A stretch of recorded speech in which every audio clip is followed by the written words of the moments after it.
Well, hello everyone, and welcome here to Manchester. Nick Anastas, Steve Beals with you. It's the 2023 NHIAA Baseball Division IV Championship game between the Newmarket Mules and the Littleton Crusaders. Live here from Delta Dental Stadium. First of 4 championship games today. 10 a.m., 1 p.m., 4 p.m., 7 p.m. in that order. This one features 2 teams that both went 14-2 during the regular season. Division IV had 6 teams that suffered only 2 losses. Newmarket and Littleton were 2 of them.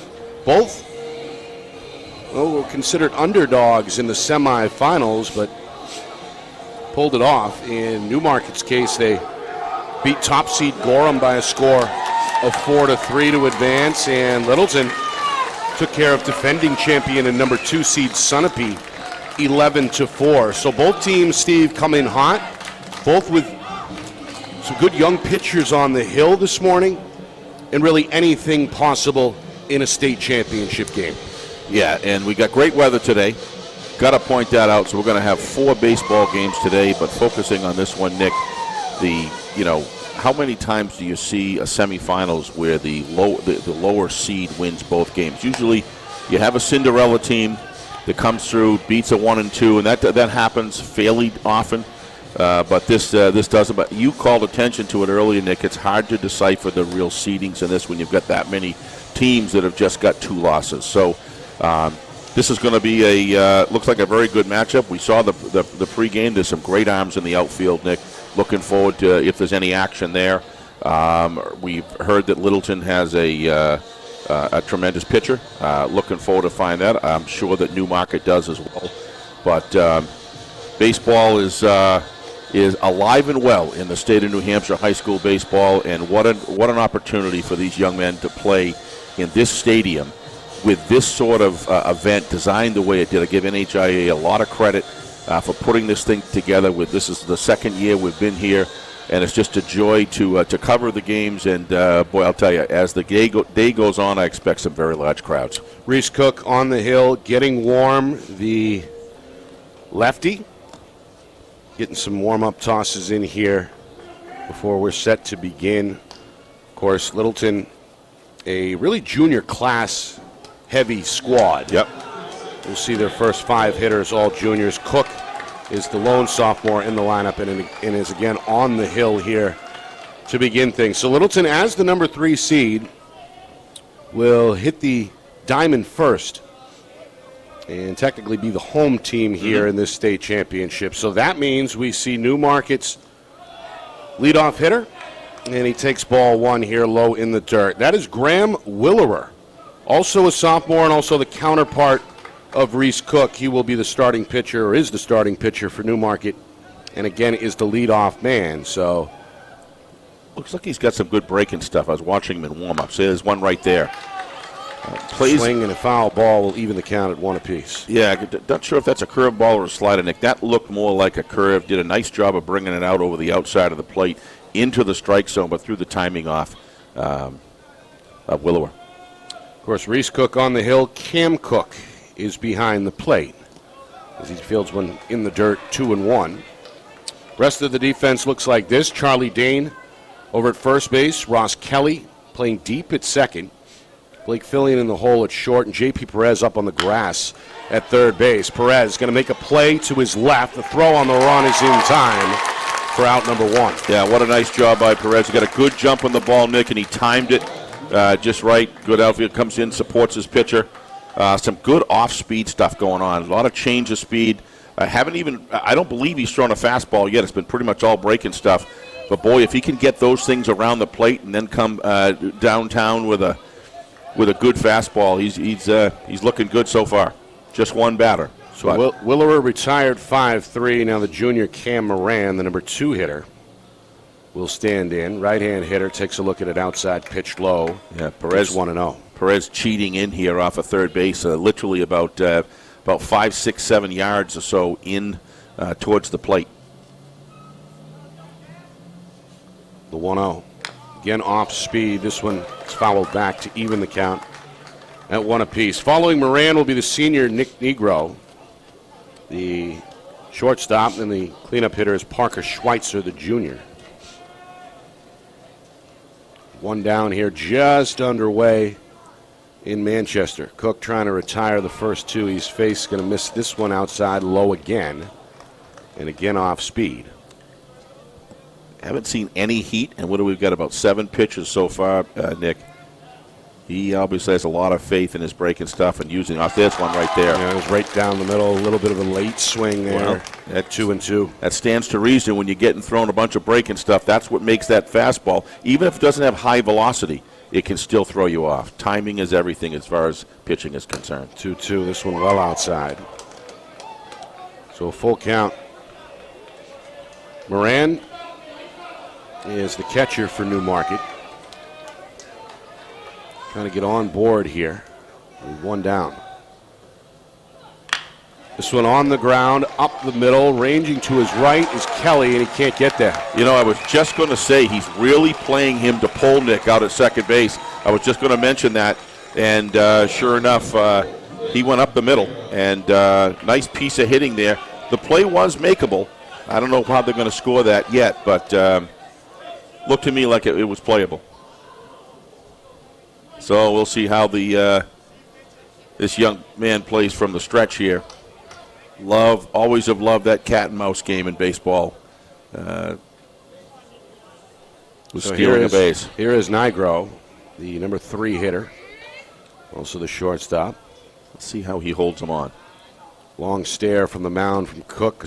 Ooh, that looked like a pretty decent some pitch movement. right They're there. going to say it was low. The umpire is Bruce Mason behind the plate. Rusty Tattersall over at first, Chuck Goodwin at second, Steve McCullum at third. So 4 umpires here busy. Wow. This one is lifted. That That's one up low. sends Fuentes, the left fielder, running backwards as it drops at the warning track. Scooped up below the wall. The throw is not going to be in time, as scoring from first is Cam Moran. Well, And just like that, Newmarket is on the board 1-0. if you watch the replay here, that ball hung high in the strike zone, Nick. Kind of actually started dropping right in the meat wagon there, and he roped that, and he actually froze the left fielder because it came on such a line, and it just kept on taking more and more levels, and just what a great hit. So an RBI double for the senior playing in his final game. And now standing at second base with 1 down as the Mules look to add to this lead here in the top of the first inning. Cook takes a look over his shoulder, and a breaking pitch is swung at and missed. Yeah, I think that's the same pitch as the last one, Nick. That got it just he just didn't turn it over, and it just hung.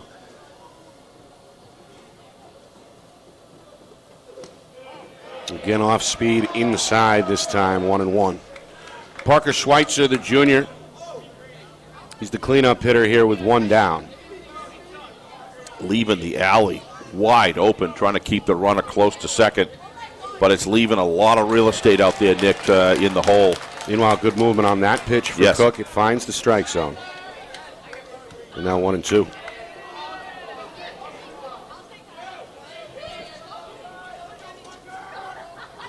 Swing and a miss. Strike 3 is Schweitzer. Chased that one a little high. Well, he's looking at slow curve balls and breaking pitches, and all of a sudden he fires a high ball and just couldn't lay off it. Started out high in the strike zone and probably thought it was going to drop, and he got caught. Off guard there, very late in the swing. It's a good recovery by Cook. Gets the second out. Yeah. Now gets strike 1 here against the number 5 hitter and 8th grader, Jack Forelli. Saying off air, he doesn't look like an 8th grader. Yeah, with 2 outs here, he's going a little bit more in the hole, not holding the runner on quite to the same degree. Again, off speed, and again, a swing and a miss. It's 0-2. Yeah, I'm sure he'd like to have that pitched back, Nick, that he hung there, because everything else has been pretty darn good stuff here. Yeah. Newmarket, a 1-0 lead with a runner on second. It's going to take a pretty wide lead. And that is Negro. Swing and a miss. He's got it going on. The tag will make it official. Back-to-back strikeouts to retire the side. Newmarket, they get one. They strand a man at second base, and we head to the bottom of the first with a 1-0 lead on the board for the Mules. Well, give him credit, Nick. He so easy in the first inning like that when you're trying to find your place around the plate. Did a good job. He's obviously well-versed here in the tournament mode, but I give him a lot of credit there for coming back and throwing some solid pitches to get him out of a jam. There could have been more than one with a runner on second base with one out, and he was able to go. It'll be interesting to see. Heard a lot about this young man. Going to get a look at the sophomore here, Graham Willerer, who's also, of course, the leadoff hitter. Leadoff guy. How often do you see that? Not often. Just a sophomore as well. Battle of sophomores here on the hill.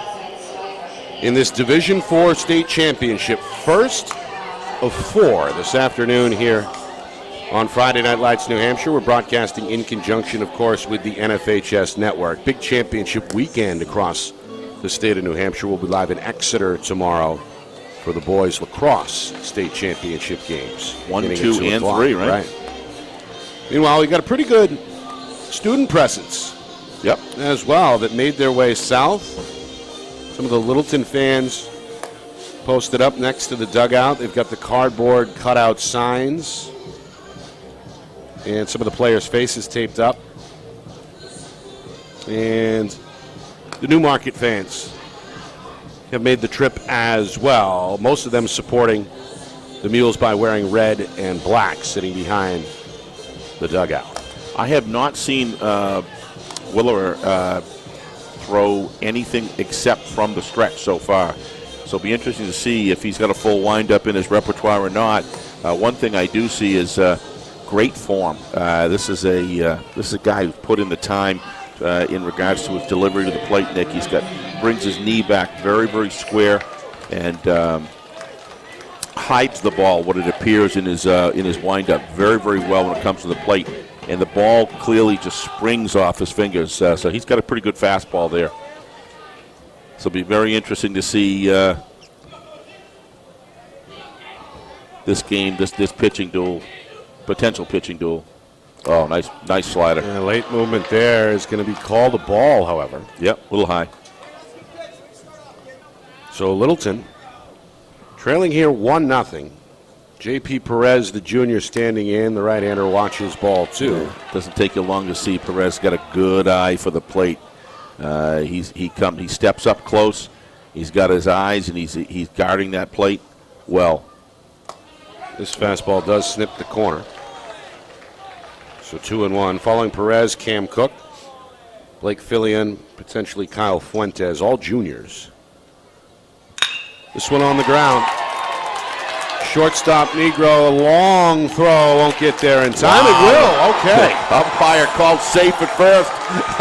Almost assumed that he was going to make it, but, good velocity from the hole, Nick.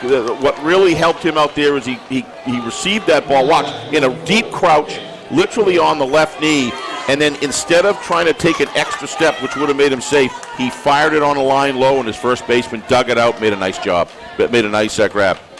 Good out. So Nigro had the RBI double at the plate. Makes an impressive throw across the diamond defensively to begin this bottom of the first inning. It's all in how he sets up. He got deep in the hole, and he had himself based as he slid, and that's just good work. Willer again just misses outside.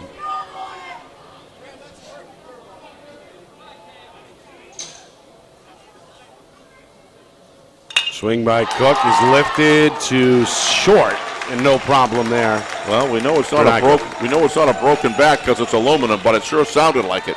Not a lot of didn't sound solid at all.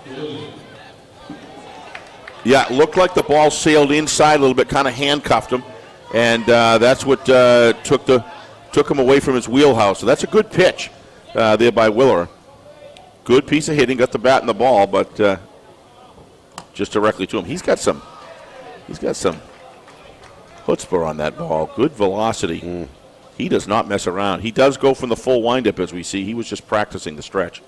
Nice pitch. Again, able to snip that outside corner. Philly and the junior at the plate. Looks over at Coach Bray. This one swung back and fouled. Stay 0-2. It's head coach Anthony Bray bringing Littleton back to the state championship for the first time since they were runners-up 2 years ago. Of course, Littleton D4 champs in both 2016 and 2018. Swing and a miss, and Willerer going to retire him in order. 1, 2, 3. We played one here in Manchester. A 1-0 lead on the board for Newmarket. Right back to Delta Dental Stadium in just. Our broadcast today, as it always is brought to you by Beals Insurance Agency, with locations now in both Bedford and Londonderry. Whether you need home, auto, or business insurance, Beals Insurance will get you both the price and quality coverage that's right for you. Just call 603-471-9999 or visit BealsInsurance.com to request a free quote and start saving money today. Again, that's BealsInsurance.com.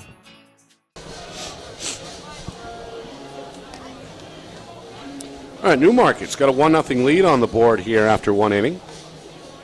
Welcome back to Manchester. Nick Anastas, Steve Beals with you. It's the 2023 Baseball Division IV State Championship game here on Friday Night Lights, New Hampshire.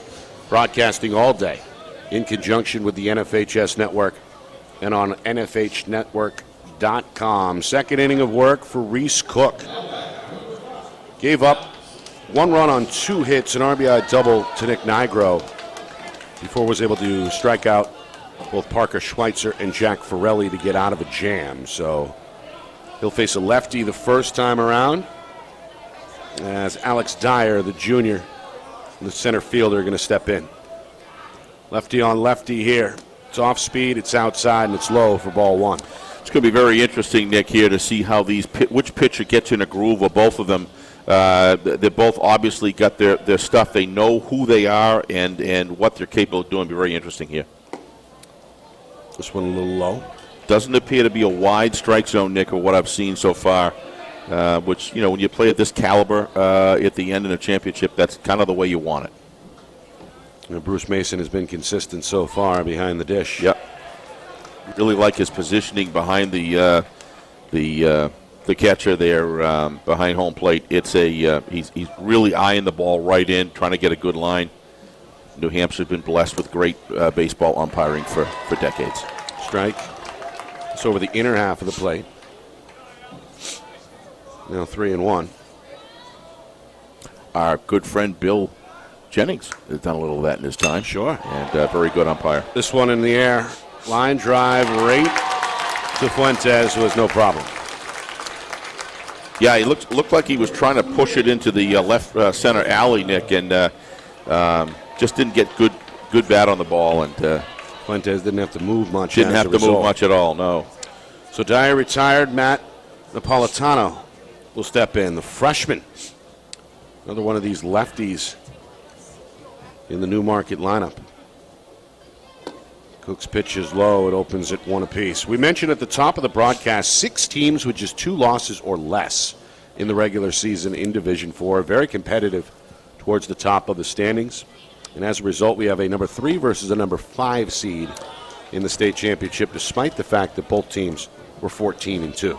Yeah, but again, Nick, as we said at the beginning of the broadcast, so many teams, as you had said earlier, that had only 2 losses. You know, if that's a scenario where you could see a number 1 and 2 not necessarily be in the finals given that situation. A lot of good teams in Division IV. And long bus rides. Yes. Most geographically diverse of the 4 divisions for sure. That looked like a Bill Lee, take you back some years, lollipop curve. I don't know if you remember those. The Spaceman? The old Spaceman, yeah. It's a fastball, no nonsense, but low. That's good eye. 4. Good eye. Not first. You get down to 2-0, and he was not going to just fire a meatball down the plate. He was going to continue to work around. Seems that both these pitches, you can see the way that they deliver. They're very comfortable from the stretch. In good position as a lefty and a righty to hold runners close. Swing and a miss. There must be something going on. He's something about him with that high fastball he's got that he's made batters bite on it and not even get close to it. So I don't know if he's got a little bit of a riser on that or what, but got some good stuff here. Swing and a miss. Nice pitch. Sean Vincent, the batter, the junior, the number 8 hitter, and the second baseman. Got 1 on, 1 out. As the sun begins to break. Yeah, for the first time. Kind of peeking through this overcast sky. This one inside, up near the hands. Vincent had to jump back a half a step to avoid being struck. It did not miss his jersey by much. Official umpire was all over it. Now 1 and 2. Meanwhile, a decent-sized lead at first for Napolitano. Swing and a miss as Vincent chases that one upstairs. Third strikeout here for Cam Cook. Second out here on the top of the second. And now the number 9 hitter, Jackie Promprated, will step in to try and keep things alive here for Newmarket. Real quick here, the sequencing of pitches where that curveball starts out high and then comes down is sucking these batters in to go for it. And then he just releases it high. It does not come down, but the batters are anticipating that, so they bite on it. He's doing a really good job. Obviously, he's not an overpowering pitcher, but he's using location and different speed sequencing in his repertoire that's really confusing some of these batters. Yeah, check swing. Nice. Didn't matter. Again, able to float over that outside corner. Yeah, I mean, outside of the outside corner right there. That's a great pitch right there. Seems to be the lefty's favorite spot so far. He's going to, this time, miss outside. Yeah, it looks like he didn't finish his wind-up there. His foot came up short, and Newmarket may trying need to slow it down to a 1-0 lead. They got on the board with a Nick Nigro RBI double. This one is a swing and a miss. It's the freshman. Chase that one. It's 2 and 2. Cook looking for strikeout number 4. Keep this at a 1-0 game. Yeah. Again, he looks over at first, swing, and got a little piece. A little tick you could hear up here in the booth. That was me putting my coffee down, Nick. So from Braden going to stay alive. Boy, what a joy it must be for Jackie to look out and see his big number 24 there with a big picture of him. I mean, these kids are getting a big-time show here, an opportunity. Just they deserve it. Getting a taste of minor league life, for Absolutely. Sure. A lot of dreams out there in the field today, and some of them are going to happen because, especially for these seniors playing in their final game. Absolutely, chance to go out a champ. Runner's going to go, but ball 4 is the call. He laid off that time. Promprated, nice. Showing the good eye. Yes. Going to draw the second walk issued by Cook here in the inning. Napolitano now in scoring position at second base, so we go back to the top of the order, where the leadoff man, Graham Willerer, will stand in here. This ballpark clearly favors, Nick, left-handed batters if from the power side, heavily. You look at that alley out there, and this one back up the middle and into center field. Napolitano given the green right. The throw is off target. Napolitano is going to sprawl and touch the plate for the second run. All the way over to third goes Promprated. And the Newmarket dugout excited. A 2-0 lead now on the board. That tore his glove off, Nick, and his wrist looks like he's in a little bit of pain right there. And the head coach is arguing that he was out of the baseline, looking for a call. I don't think he's going to get it, but looks like he's okay. That's a good sign. Do not want to lose your catcher. Such an important position in all of sports. That's Cam Cook, who had to go. He's hurting about halfway towards third base to field that relay throw, and then you see the tag attempt. He didn't have the ball, but took the brunt of the collision there. Yeah, I mean, there's a good case there, but a lot of times the officials give them the latitude, Nick. Here's a little pop back towards the mound. Cook going to fire to first, not in time. The relay back to home, not in time. Promprated beats the tag, and Newmarket's up 3-0. Moran, meanwhile, in the chaos, able to see this again. Reach second base. Let's see this again. Willerer is held up at third. And Moran. I thought he was out at first, so something must have come off the bag, maybe. I don't know. And Moran's going to toss his gloves over to his teammates in the dugout and head back to second base. Get another look at that play. Oh, good call. Off the bag. And he's got to be looking downfield right away. Kind of, even though the throw was off, he's got to get that ball to home plate. That was a very makeable out there, Nick. And that delay is what cost him the run. So little breakdown in execution there cost him dearly. Not sure if they're going to count that as an error or a hit. Meanwhile, this one lifted in the air by Nigro. In center, looking up, is Grady Hadlock, who makes the overhead catch to finally retire the side. Damage done, though. Two more runs on the board. And Newmarket now with a comfortable 3-0 lead as we head to the bottom of the second. 2 out runs, Nick. They always hurt when you look back in the box scores of a game. When you don't want to give up runs when there's 2 outs. And some poor execution there.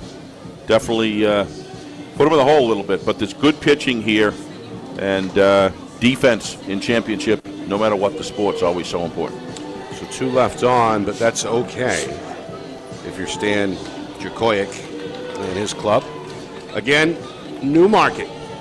They're used to this spot, Steve. It's their 5th championship game appearance since 2018. They were runners-up. Wow. In 2018, they took the whole thing in 19, and again in 21 before falling short in the final round last year. So all in all, aiming for their third state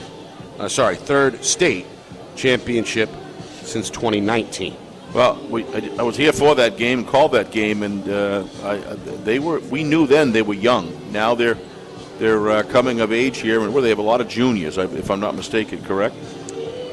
They've got a pretty good mix, including, as we mentioned, Jack Farelli only in 8th grade. Napolitano is only a 9th grader. They do have some upperclassmen. Yeah. Willower, their starting pitcher, is a sophomore. Pretty young team. So yeah, great future for them.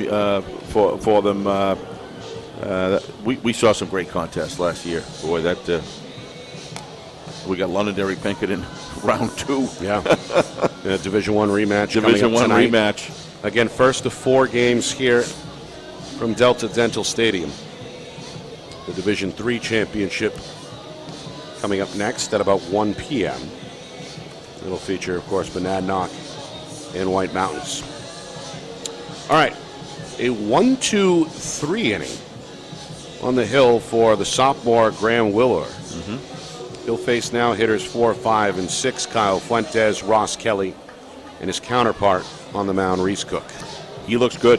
I like his windup. I like his delivery.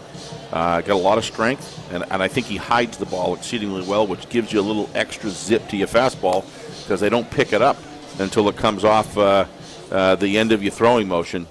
Good footwork. I've been watching the front end of that mound, Nick, and it looks like it's taken a little bit of water because sometimes if you look at the pitches, both pitches are kind of coming up a little bit short, and then I don't know what the footing's like. I'm going to continue to watch that, but as the sun comes out, that'll dry quickly. I feel like the whole field has been saturated. Yeah. It's raining. You get that feeling. Been raining the last week or so on and off, including yesterday and including overnight. It's got kind of a dark green hue for sure. Meanwhile, a strike is called on a sliding pitch. Fuentes, the junior, no argument. Right-hander stands in, awaits the left-handed pitch. It comes right down the middle, and it's 0-2. Yeah, pitch count, getting ahead on the count, Nick, is so important when you're a fastball, when you've got a good fastball, because then you can pull the string, and they're way out in front of it because they're over-protecting the plate. So we'll see what happens here. 0-2. Stays with the heater. Nice. That one just missed. Yeah, nice framing by Moran. Yeah, it's Cam Moran. Cam Moran. What a nice job, Cam. The catcher. 1-2 again outside. That one in the dirt. Well, the Mules, Steve, you noticed when they had their hats off during the national anthem, see about 95% of them have that bleach blonde hairdo. It's sometimes a kind of rallying cry, right? A way to build some chemistry, some unity. To be honest with you, I played baseball, and there's a lot of free time in baseball, so you got to kind of fill it with things. And these guys are characters, and they're out there having fun. living out some of the best, probably the best years of their life when you look back. Those are wonderful. These guys are right in their prime, wonderful years, and why not have a little bit of good fun? And a lot of times they build fundraisers around it, too, right. for cancer and for causes. And 3-2 on the ground. It's a chopper to short. No problem here on the toss. Nice stretch out there by the first baseman. It'll go 6-3. Nigro to Schweitzer. Schweitzer. Both good names. So Fuentes retired. Now Ross Kelly will stand in, the junior. Willer, meanwhile, has retired all 4 batters he has faced so far. Yeah, I talked early in the last inning. Let's see who kind of sets in the groove. Well, it's real early, but Willer looks like he's kind of set in a little bit of groove here. They can get that third, fourth, fifth inning can define a 7-inning game. 9 innings is a much more extended game, Nick, from the pitching standpoint. You get a good pitcher that can mow them down in 2, 3, 4, and 5. It kind of gets the batting, the psychology of batting, kind of an uphill battle. We'll see. First pitch to the number 5 hitter, Kelly. Yeah. Is a strike over the outer half of the plate, another fastball. And you said it, first pitch there. He's getting ahead on the count, Nick, early now, consistently. And that, before you know it, you're up 0-2. Nice breaking ball. He's up 0-2 now. He's settling in a groove. You can always tell when a pitcher's beginning to feel that confidence. There's a communication between the battery, the catcher, and the pitcher is looking really good right now. The 0-2 for the Mules. Outside, trying to get him to chase there. Kelly not biting. Well, Littleton. Rhythm. An upset win, technically, over defending champion Sunapee in the semifinals, 11-4. What was Sunappee's record? They were also 14-2. 14-2. Yeah. This one up near the elbow. And the inside pitch misses, now 2-1. 2-2, excuse me. He's crowding that plate. He's literally right over it. Yeah, and it's affecting him. That's a good move. If you're blue behind the plate, you could look at his left foot, Nick. It's towing that line. He's towing that line, to say the least. And it's working for him. And now a 3-2. Payoff pitch. Swing and a foul ball. Yeah, this is a good. Look, his team's struggling right now at the plate. He's doing whatever. Sometimes you just got to dig really deep in the tool bag, Nick, to be able to do something to throw that pitcher off. Don't let him get into a rhythm. And that's what's going on out there right now, doing a nice job at the swing. Got him, though. Low. Just too much gas. Too much gas, yeah. Second strikeout for Willer. He's retired 5 straight now to begin the game. What are we going to do when everything's electric? Too much charge? Too much spark? I mean, I don't know. I like that saying, too much gas. He had some. The mule had some fuel on that one right there. He's that's a big pitch for him to get out of. To get that tough at bat there. Got him out. Going to face a lefty here. His counterpart, Reese Cook, Crusaders starting pitcher, their 6 hitter. He's going to come right at him. Swing and a miss. Yep. 0-2. That's always a private duel that goes on between the two pitches.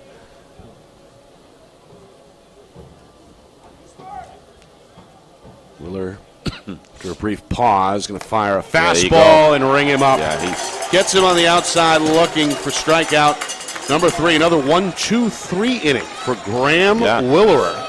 And after 2 full innings here in Manchester, Newmarket, out in front 3-0. Right back to Delta Dental Stadium.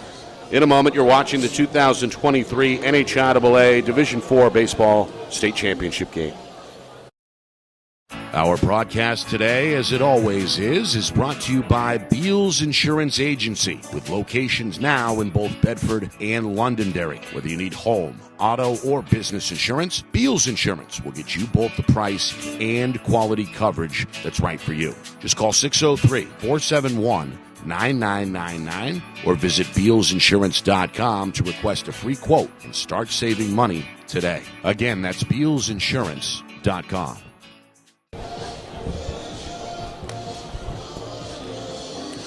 Well, championship Saturday here inside of Delta Dental Stadium in Manchester, home of the New Hampshire Fisher Cats, of course. Nick Anastas, Steve Beals with you from Friday Night Lights, New Hampshire. We're broadcasting in conjunction all day with the NFHS Network here on NFHSnetwork.com. First of 4 state championships.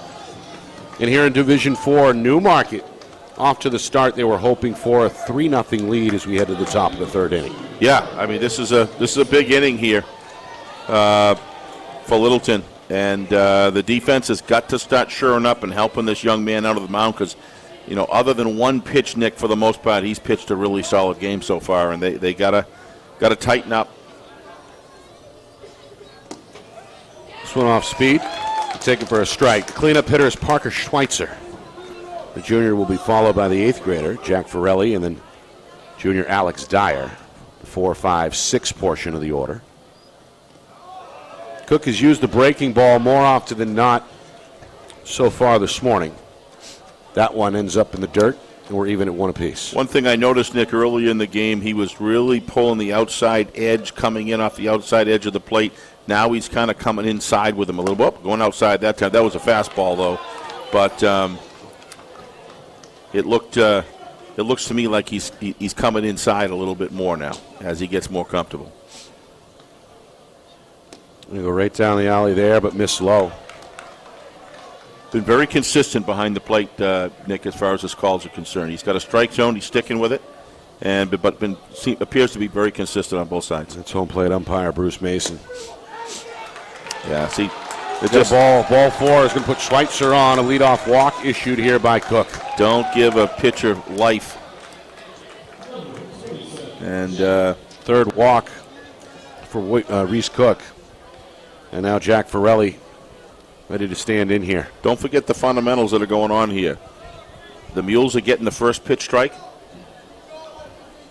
The batters of the Mules of Newmarket are really making him work. You talk and increasing his pitch count here. So there's a lot of advantages for Newmarket right now. Oh, got nice a bunt job. to 3rd, fielded there by Perez. Easy toss to 1st. However, the lead runner Schweitzer is now in scoring position at 2nd base with 1 out. Big ball, small ball. They'll do whatever it takes, Nick. That was a nice adjustment there. Watch. I don't know if we see that on the replay, if it's already been done. I wasn't looking at it. But sacrifice there for Forelli. Nice job. That ball came right into him, and he adjusted his bat. He was in position to have a wide radius for his bunt angle, and did a nice job. Here we go. There's a curve upstairs. Count opens to the lefty Dyer at 1-0. Good work. Dyer flew out to left field his first time up, which led off last inning. Another strike high. Ball high. And it's 2-0. Well, again, the sun is out. Temperature continuing to climb. We're in the mid-60s now, and a pretty good crowd on hand to begin the day. We get a swing and a miss from Dyer. Watching Cook's delivery here, Nick, is he's coming up a little short on his delivery, and he's kind of falling off of the mound just a little bit, delivering the pitch. He's getting by, but he's going to have to. That's better there, but a little high, but just a little bit short. He's not following through all the way on that delivery. Sometimes that's a common occurrence of fatigue. I doubt it's fatigue this early, but just the mechanics just a little bit off. Meanwhile, the first baseman Dyer is up on the grass a couple of steps. Not Dyer, but Dane. Dyer, the batter, of course, takes a look at strike 2. So 3-2, full count, 1 down, 1 on at 2nd here, top of the 3rd. Newmarket threatening to add to their lead. He'll take ball 4 instead with first base vacant. So Dyer going to draw the walk. Schweitzer stays at 2nd. So 2 on, 1 down, and now the number 7 hitter, the 9th grader Matt Napolitano. I was just going to say this. I was just going to say this might be a good time to visit the mound, Nick, to calm his pitcher down. And you got to give. He's very aware of what's going on in this game right now, and just coming out to talk to his pitcher. Kind of, look, guys, you got to play together. Let's back this guy up. Let him know you're out there. Nothing wrong with saying a couple positive things to let him know you're there, backing him up at 3rd and first base. The catcher's a big part of that, is watching the condition, the psychological condition, if you will, or the mindset, if you will, of the pitcher. And I think this is a really good move by Coach to come out and just to kind of reset the button a little bit. We saw the catcher, Cam Cook, Nice job. get dinged up a bit on a throw to the plate. Yeah. Seems to be okay. He stayed in the game, obviously. Well, it was on the glove hand, Yep. so at least it's And he was in the meeting, obviously, trying to calm down Reese Cook a moment ago. Reese has issued 4 walks. Sophomore trying to get out of a jam here with 1 down and 2 on. And he's going to miss outside with a breaking pitch. It's ball number 1. Napolitano, the number 7 hitter, walked and scored his first time up last inning. still falling away from the mound, Nick, a little bit. That was better there, but again, it's just kind of riding high on him a little bit. But when he's throwing that breaking pitch, he's struggling out there. And watch that front foot. He wants to deliver straight to the plate rather than coming off to the left as we look at it. Nice pitch there. Came right close. Much better. And shave the outside corner. Mechanics is everything. Consistency is everything. With pitching. 2-1. Again, Dane creeping up on the grass at first. Breaking pitch in the dirt, 3-1. People think when you're a pitcher, it's the arms. It's the legs. The legs are the foundation of which allow you to deliver the ball, Nick. And having good stamina and good strength is really important as a pitcher. Swing, ground ball. Up the middle to his right. Kelly can't get it. Going to land eventually in shallow center field. Around to score from second is Schweitzer, and it's 4-0 Newmarket. Yeah, you need that out. You need at least one out there, Nick. You got one out, that would have made 2. There's just little things just slipping away here. Nice. Good at bat. Kept his elbows, kept his bat back. Met the ball well, but you got to make that play. Nice hustle by the center fielder coming in to stop that run from scoring. Yeah, may have held up Dyer at third. Yeah, for that reason. Runners now on the corners, 1 down. That's 4-0 Newmarket. That's I'm going to give him the Grady Hadlock, it looks like, out there. Nice hustle. Yeah, Hadlock, the center fielder. Going to credit that an RBI single for Napolitano, who stands at first. Meanwhile, Coach Djokovic has got something to say as he flashes the signals just outside the third base box. Yeah, something's going on here. So we saw a bunt earlier. He wants to take away the force. He wants him down to second base. Strike call. Vincent flashed the bunt, pulled it back. Fastball comes down the middle. Looks like that's what it was. Don't be surprised if you see a steal here. Napolitano off the bag at first a little bit. This one swung on and pushed back foul into the net. Vincent 0 for 1. Nick, the shortstop and second baseman are way off the bag. He gets a good jump off that ball. He's not taking a very big lead, but if he got a good jump now, they're gonna close it up a little bit at second base. But there he goes. There he goes. There he goes. Cook looking over at third. The toss is late. But Nick, nobody. And it's an easy steal at second for Napolitano. I just said that there's nobody near the bag at second base, and I would have stole. I would have done the same thing. That's just heads up. There's nobody even close to second base that can make that play, Nick. Nobody. Newmarket takes advantage. Absolutely. They're all over it today. And now have 2 men in scoring position.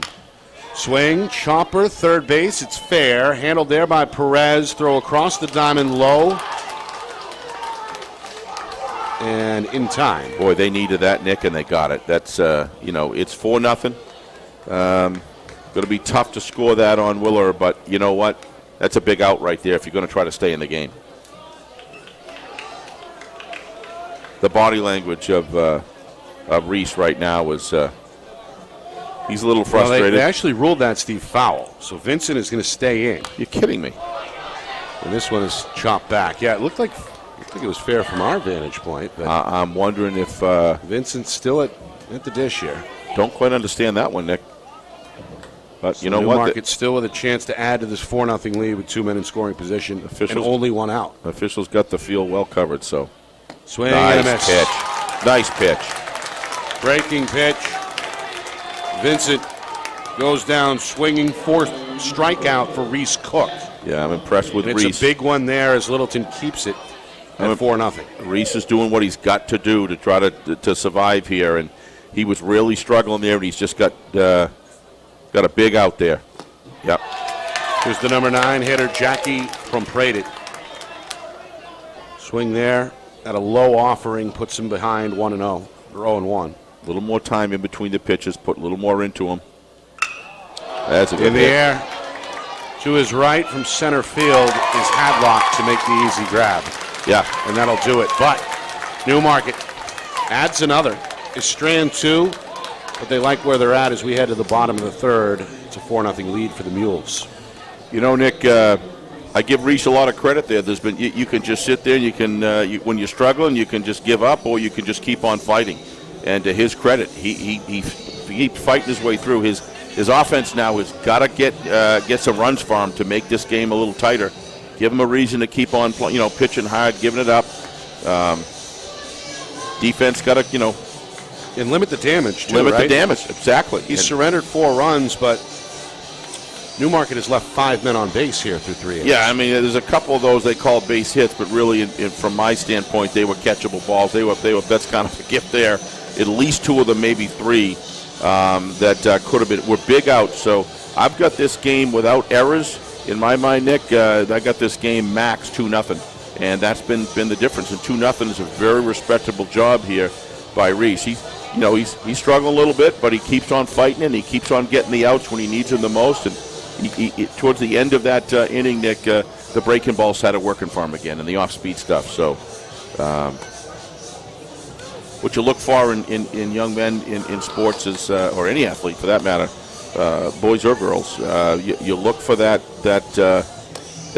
mental toughness. And Right. what comes to mind is during the basketball, I forgot the name of the young lady there that played, I believe, for Pembroke, if I'm not mistaken. She was something else.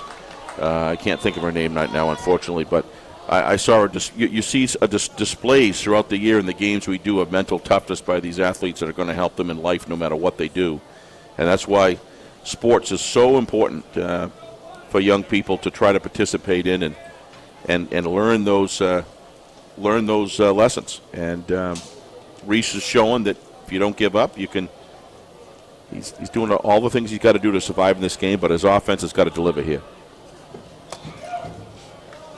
But So, not going to be very easy with this young pitcher. Yeah, easier said than done. Yeah. Here. This Graham Willer has been impressive through 2 innings as the sophomore gets ready for his 3rd inning of work from the hill. He's going to field this one high, throw a laser to first to retire Juan Hernandez and get things started on the right foot for Newmarket. So much for a crow hop there, Nick. He just grabbed it and fired it.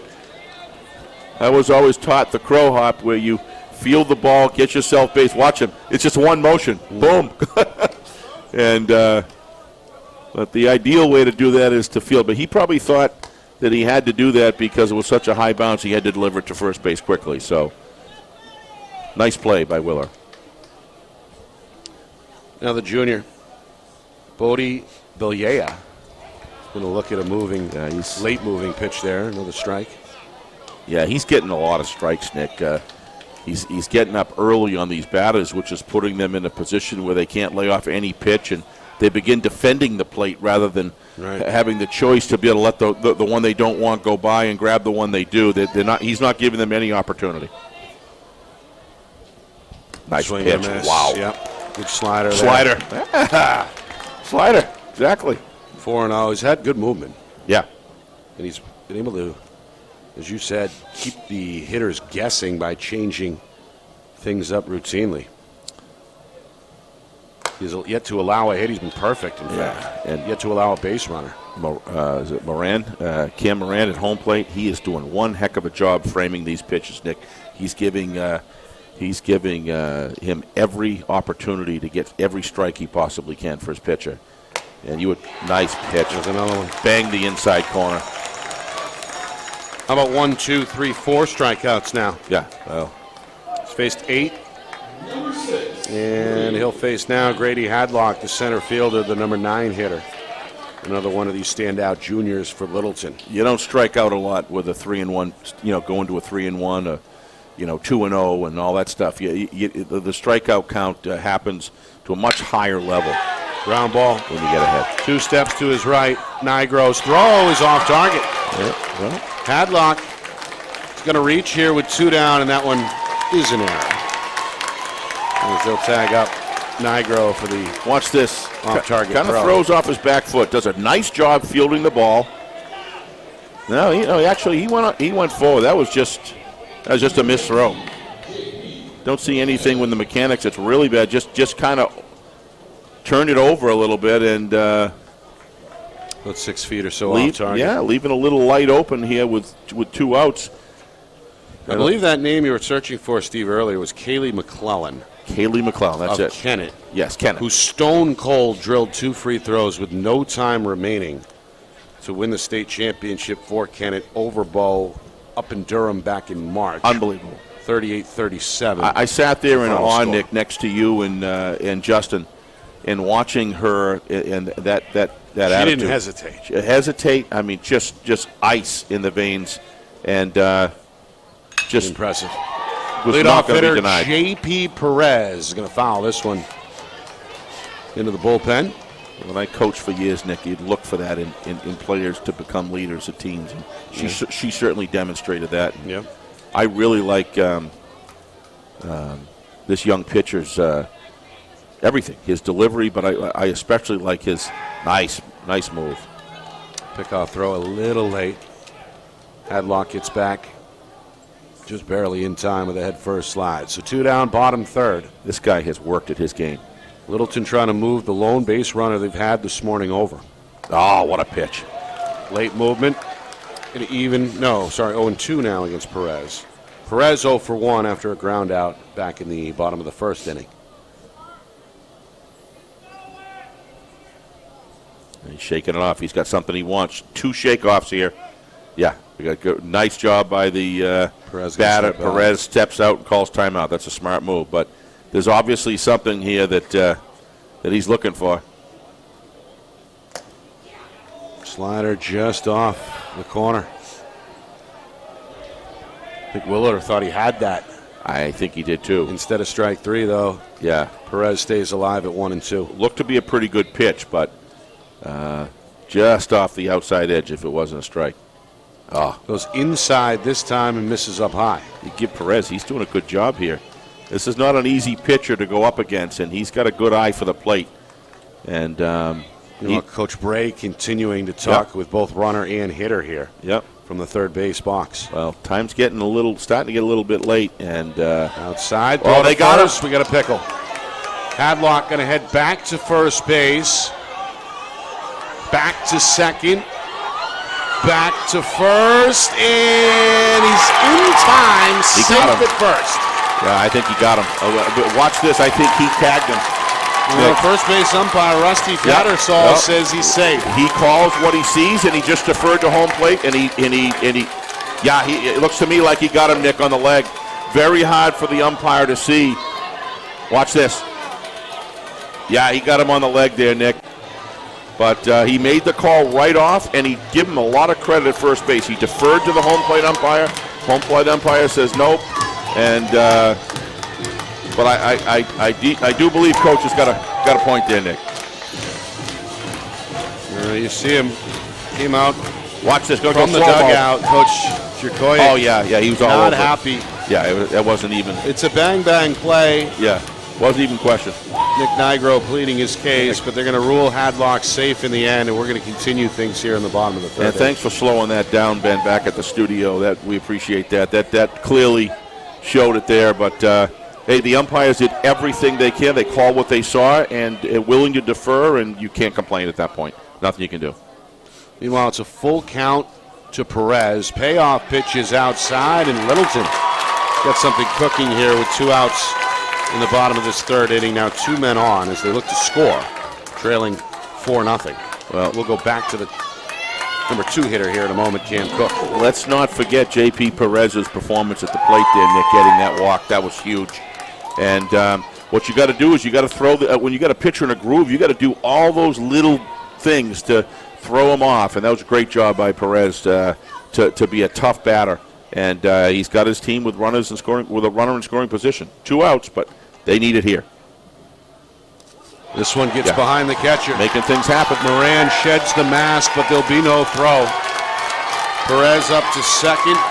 Hadlock now 90 feet from the plate at third. So a wild pitch. Might be a nice. Going to advance 2 runners. Sorry, Nick. It might be a nice time for the catcher to go out and talk to his pitcher there. This is a big time here for Littleton, for the Crusaders. If they can make it happen here, they can close this game. Nice ball outside. Cam Cook popped out on an infield fly his first time up.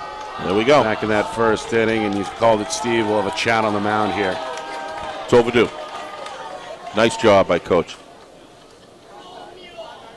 Just want to get everybody on the same page, get him back to his rhythm. I really have been impressed here this inning with, not a lot of good things going on here for Littleton, Nick, and they're doing those little things to try to throw the pitcher off, take advantage. Got very fortunate on that call, and they're making the best of it. Good job. And if you're just joining us, sophomore Graham Willer seemed like he was bulletproof through the first 2+ innings, retired the first 8 batters he faced, but an error allowed Grady Hadlock to reach and extend the inning. Then J.P. Perez draws a walk. And now Cam Cook trying to drive at least somebody home here to get Littleton on the board. Crusaders trailing 4-0 with 2 down here in the bottom of the 3rd inning. 2-0 to Cook is now 2-1. I'm really impressed with the way that he's framing these pitches, Nick, behind the plate. Doing a great job. He's grabbing every little inch he can to make his pitcher get a strike here and there. No one outside, well outside. And it's 3-1. Yeah, he's rushing his delivery, Nick. He doesn't have that. He was in a real groove there. He's really rushing it from the mound. He's got to just calm down, stay focused. 3-1. That's a better windup right there. It came in about knee height. Cook thought he had ball 4. Instead, he'll have to face a payoff. Looked like a pretty good pitch. Pretty consistent with a. Looked pretty good to me. Littleton hoping to get on the board. Below the bases. This rush delivery just isn't really helping this point. If I was him, I'd stay kind of based and stay consistent with his delivery because he's got the stuff. So all this happening with 2 outs. They get the error and then back-to-back walks. Mix a wild pitch in there as well. And now the number 3 hitter, Blake Fillion, is going to stand in. He struck out swinging his first time up, but he's been very good for Littleton all season. Well, a table set here. 2 outs. A table set. And he's, of course, a potential tying run as well in this 4-0 game. Big point in the game for Littleton. No matter what happens, they're going to look back at this one way or the other. First pitch from Willer is in the dirt. With a fastball outside. This crowd coming alive. Yeah. Supporters for both teams getting vocal. Fillion awaits the 1-0 and he watches it upstairs. 2-0.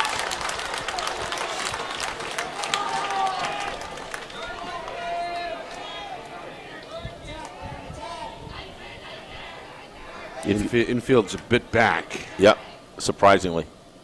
Swing and foul. Is that 1 or 2 strikes? It's strike 1. Strike 1, 2-1. Yep. A lot of signaling going back and forth between the dugout here with 2 runners in scoring position. Bases all stacked up. Swing and a foul off of first base. Yeah, see, Willer just smacked his glove. He said, "Oh, I thought I had it." But he's got 2 strikes now. 2-2. 2-2. Even the count. Sophomore hoping to preserve the shutout. Littleton trying to get on the board. Again, the crowd comes alive. Let's watch his delivery here. He's shaken off twice again. Yep. Fillion going to step out.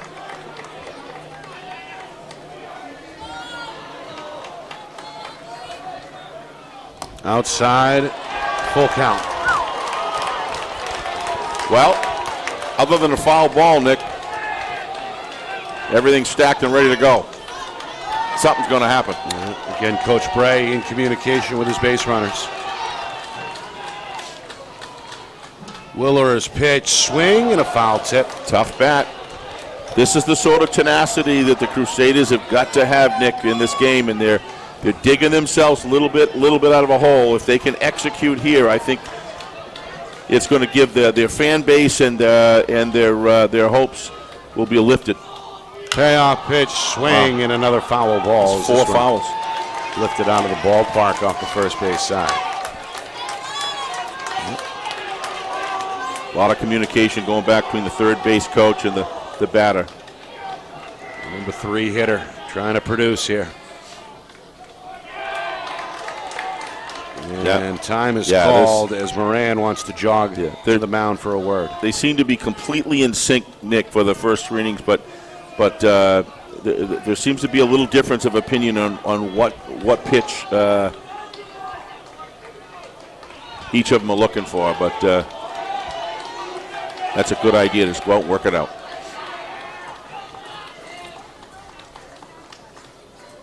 Three-2. Strike Nice 3. pitch. Nice pitch. Caught him looking just over that outside corner, and Littleton He's pumped up. is Coming going off to the leave field. him loaded. The sophomore Graham Willer fired up, coming up with a key strikeout to end the inning. Newmarket's 4-0 lead stays intact, and we head to the top of the 4th inning. Look at that leg. Nice delivery. Follows through beautifully. Bangs the outside corner of the plate, and everybody on the Mules, Nick, knows how important that out was. Big juncture in the game. More in a moment from Manchester. You're watching the 2023 NHIAA Division IV Baseball Championship. Our broadcast today, as it always is brought to you by Beals Insurance Agency, with locations now in both Bedford and Londonderry. Whether you need home, auto, or business insurance, Beals Insurance will get you both the price and quality coverage that's right for you. Just call 603-471-9999 or visit BealsInsurance.com to request a free quote and start saving money today. Again, that's BealsInsurance.com.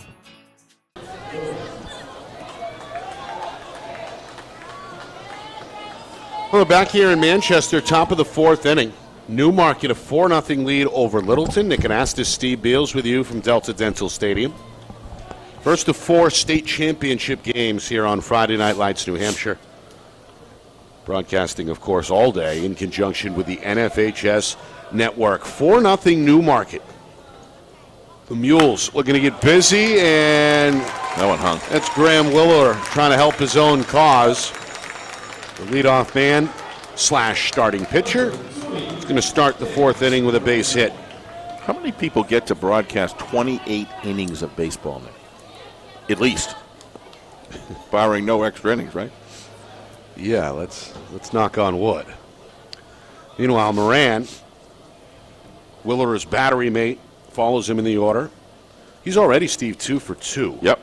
Officially with an RBI to his credit. Newmarket got on the board right away with 1 run in the top of the 1st. They add 2 more in the 2nd and another last inning.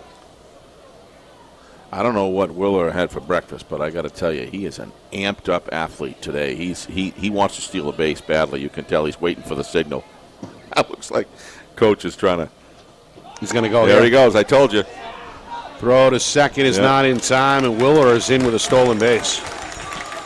You can always feel it. I pitched for a number of years, Nick. You can almost feel. You get to the point you just feel kind of when a guy's going to go and when he wants it. A lot of people like that. The difference between a bluff and somebody that's really dialed in and buying into the idea of stealing, and he was showing all of the signs of that, and there he goes. Boy, he's got some speed. Good athlete. Good athlete. Would have beat any throw there, Nick, on that play. By the way, 2 stolen bases so far now for Newmarket. Swing, pop up, way up. Shedding the mask is the catcher, Cook. He makes the catch just in front of the backstop. What a nice job. Pulls it in with one hand. The throw over to third is going to keep the runner at second at bay as Willer retreats. Good play there by Cook. Big out. 1 down now, top 4. Littleton doing some things here. There's what they need. That's what this young man needs as a pitcher who's been trying to work hard to keep his team in the game. They need he needs those sort of defensive plays, and he got one there from his catcher. Nice job. Cook going to address the infield as well with a runner in scoring position. Willer going to take another big lead off the second base bag. All right, here is Nick Nigro, the number 3 hitter. He looks at an off-speed pitch low, ball number 1. Nigro, the senior, 1 for 2, an RBI double, got the party started back in the top of the 4th inning. Yeah. Here's our friend John Barron out there behind the left field wall. Got his own private tent out there. We've got Matt Beals working. He scolded me. I texted him this morning. I texted him at like 5:30 in the morning about battery backup, for the cameras and stuff. At 5:30 a.m., I would have scolded you as well. Well. Foul. That went sharply. I didn't say I called him. I texted him. Just off the third base bag. But I'll tell you, without John, Friday Night Lights wouldn't be Friday Night Lights. He does a great job out there. He and Ben work so well together, coordinating the studio and on-field setup and technical support. And yep, Matt Beals doing a good job as well off the terrific right field job. line. Matt really, really enjoys the camera. Our old buddy Craig really took a lot of interest. They took a lot of interest in each other. He learned a lot of tricks from him, and so 2 excellent videographers in tow. Yes, for the duration of Championship Saturday. Our runner goes, swing and a foul. This one goes off the right leg of Nigro. It's so hard to hold back, Nick, on the swing. You get that curveball that kind of hangs out there, and then you're waiting for seems like forever for it to come in, and you start moving your body and your hips forward, and it's difficult to hold the bat back. All by design.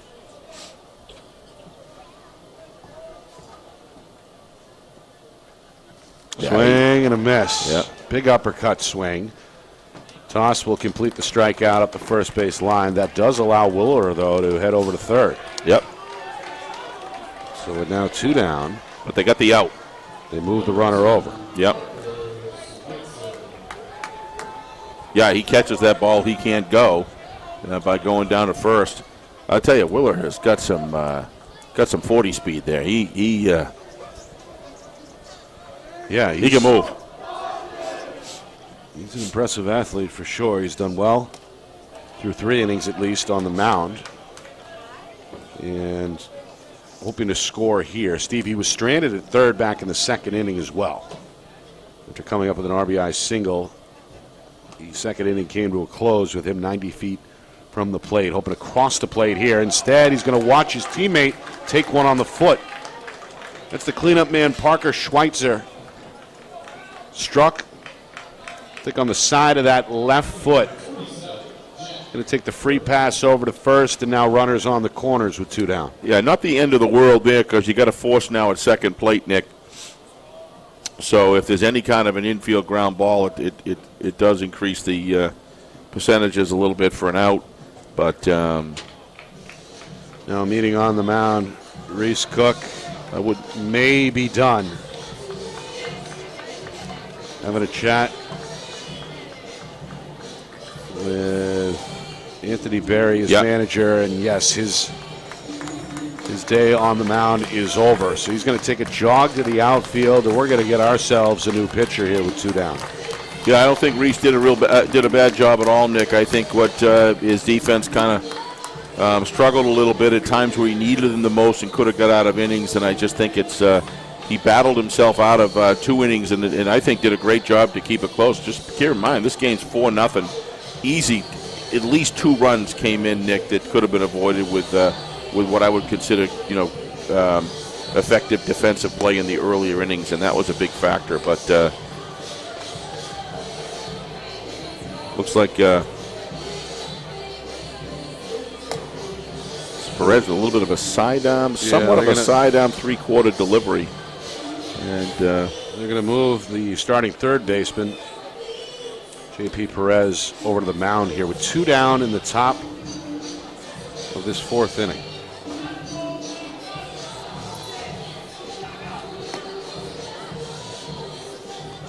Crusaders 14-2 during the regular season, a semifinal win. Maybe the highlight of the season so far. 11-4 over defending champion Sunapee. Yep. And again, Littleton on that short list really every year in Division 4 after they won 2 out of 3 state championships in 16 and again in 18. Very close a couple of years ago, runners-up in 2021. On the other side, Newmarket has now been in 5 straight state championship games. After coming just short in 2018, they win it in 2019. Of course, there was no tournament in 2020 due to the COVID-19 situation. Newmarket wins it again in 21 and lose last year to Sunapee in the final. Yep. So both of these teams really 2 of the premier programs in Division 4, at least as of late. Well, they certainly well coached. There's no question about that. Coach, I got to pronounce it right, Nick. Jakojic. I think last year I called it Jakowic, and I knew I had it wrong. But anyway, Swing and a miss. Ooh, nice pitch. He really, I've been impressed the last 2 years of the timing in which he goes out to the mound, settle down his pitcher, the organization, the relationship between the batter and the third base coach, all of it. They've done a great job. 2-0. Good staff. 0-2, rather. Perez fires a couple of strikes right away. All right, Willer is still at third base. Schweitzer, after being hit by the pitch, is going to go halfway to second. Little toss. Kelly trying to run him down. They miss again, or did they get him? They got him. I guess he was off the bag, and the tag does come from behind. I think he's saying he's That's got Schweitzer upset. I think he said Schweitzer saying I wasn't touched, and we're going to see this one. You saw Charlie Dane kind of swing that arm. Yep. Here we go. Coach Jakojic not happy, and look at this.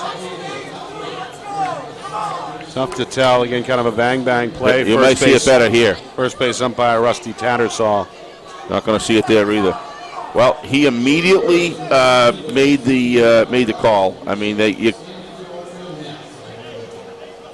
Coach Jakojic is not happy with that one. So but they did pick up a run. Did they? 5-0. Yeah, because the run scored before the tag. That's right. Meanwhile, in the chaos, Willer, who was over at third, forgotten about, able to score on the play, and Schweitzer delays things enough on the base paths to allow the run to score from third base. So it is 5-0. Heads up baseball. A lot of small ball runs here, Nick. If you look at the way these, other than the one with a bomb over the left fielder's head, Nick, everything else has been a lot of small ball stuff, and that run counts. I mean, that's your 5th run there. I mean, it's just, and it happened on a rundown at first base. At the end of the day, I think Jakojic will look back and I'll take that. It's just widening the margin when you've got a pitcher who, for the most part of the game, other than about a half an inning, has been pretty on target in all phases of the pitching game. And but I do think Littleton did a great job last inning of trying to manufacture some offense, and he had bases loaded with 2 outs, and just didn't happen. So Reese Cook, his day done after 3 2/3 innings of work. Allowed the 5 runs, did have 5 strikeouts. I've got maybe go with 4 walks and 5 hits. I got maybe 2 earned runs, maybe. Yeah, certainly 1 I know for sure. Probably 2. So if you go by 2 earned runs in there, I think Reese is feeling a little down, but he's a good pitcher. All right, bottom 4. Some good stuff. Littleton hoping to get on the board with hitters 4, 5, and 6. Kyle Fuentes, the right-handed hitting junior. He's going to look at 1 in the dirt. It's 1-0. Oh, that stung. That hit. Look out, Moran shaking up. Yeah. Well, both catchers have been stung a little bit here. Yeah, you got to take a break here. Looks to me like hit his wrist, Nick, I think. He's hunched over trying to walk this off. Yeah, he's hurting. And with a zip on Willer's ball, I'm sure that's smart. The wrist, all bones, all nerves. Yeah, that just came right up and banged his wrist, and he just trying to fight through it. Yeah, trying to fight through it. Yeah. Have a chat with his teammates. Home plate umpire Bruce Mason out there as well. And now the trainer is going to take a jog out. Yeah, bounced right up. He had no protection there. That's right on the bone. Well, if you're just joining us, Newmarket scored in every inning. As technically the visiting team here on this neutral site, the number 5 seed got busy early with an RBI double from Nick Nigro. They drew 2 walks in the top of the second inning. A couple of singles from Graham Willard and Cam Moran. Ended up extending the Newmarket lead to 3-0. And they really got after Reese Cook in the third inning as well, as Cook issued 2 more walks. Matt Napolitano drove in the 4th run. And then kind of a wild finish to the top of the 4th inning we saw a moment ago with that pickle, allowing a runner to score from third. So 5-0 Newmarket. Littleton, meanwhile, looking for their first hit of the game. This kid has been pretty bulletproof. Graham Willard, a couple of walks and an error last inning, but outside of that, he's fought his way out of it. 4 strikeouts, and most importantly, the shutout still on the board. Going to fire a strike here over the outside corner. Cam's Moran's back in the game. He's was going nowhere. You can see he just need a little bit of time. Maybe remember the old days, Nick, where they used to come out with a freeze spray in the 70s. Remember, that was a big deal. They come out and spray freeze on it. They don't do that anymore. And but Cam was out there. He worked off the pain, and he's back in the game. Meanwhile, 2-2. Don't have these opportunities come very often, so you got to fight to stay in. Yeah. Fight to play. And Moran, a junior. Looks like Willard has got his stuff back again. Let's see if he can sustain it. Looking for his 5th strikeout. Yeah, He'll get it there. Yeah, he's got it. He has his Caught stuff back. Fuentes looking on the outside pitch. There's one down here in the bottom of the 4th. One of the things you look for a pitcher is to be able to be mentally tough and get his mechanics back, work it, in between innings, get your head together, come back strong. That's a nice pitch. I still credit Moran with a lot of his casing of the ball to show the umpire, and he's buying he's working hard to give him every strike. All right, now the number 5 hitter is Ross Kelly, the junior. Struck out his first time up. He's going to look at strike 1 here, right down the middle. Yeah, he's got back to those winning ways again as far as getting up on batters right now. That's such a key. He retired the first 8 men he faced before allowing number 9 hitter Grady Hadlock to reach, although that wasn't his fault either. It was an errant throw from short. Yep. This one's in the dirt. We're even at 1.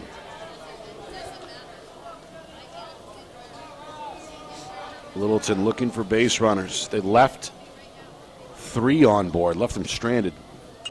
The bases loaded at the end of last inning. This one down the right field line, trending foul, and landing foul out in the bullpen. Yeah, not a lot of room there down when you get past first base there.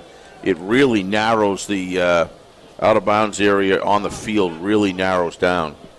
I wouldn't call it Fenway Park, but it's certainly not as wide as most venues you see. Right. This one floats in high. And now 2-2. Kelly will be followed by Reese Cook. And then potentially Juan Hernandez. This one, same spot. Foul off the right field line. Stays 2-2. Yeah, he's coming around late. I don't think this is really anything where he's looking to go opposite field. Doesn't show that at all. He's just coming around a little late on the ball. Willow's got some zip on it, and he comes out of that windup, and you better be ready.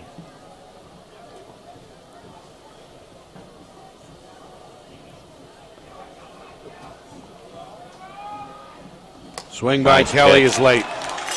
Strikeout number pitch. 6 for Graham Willard.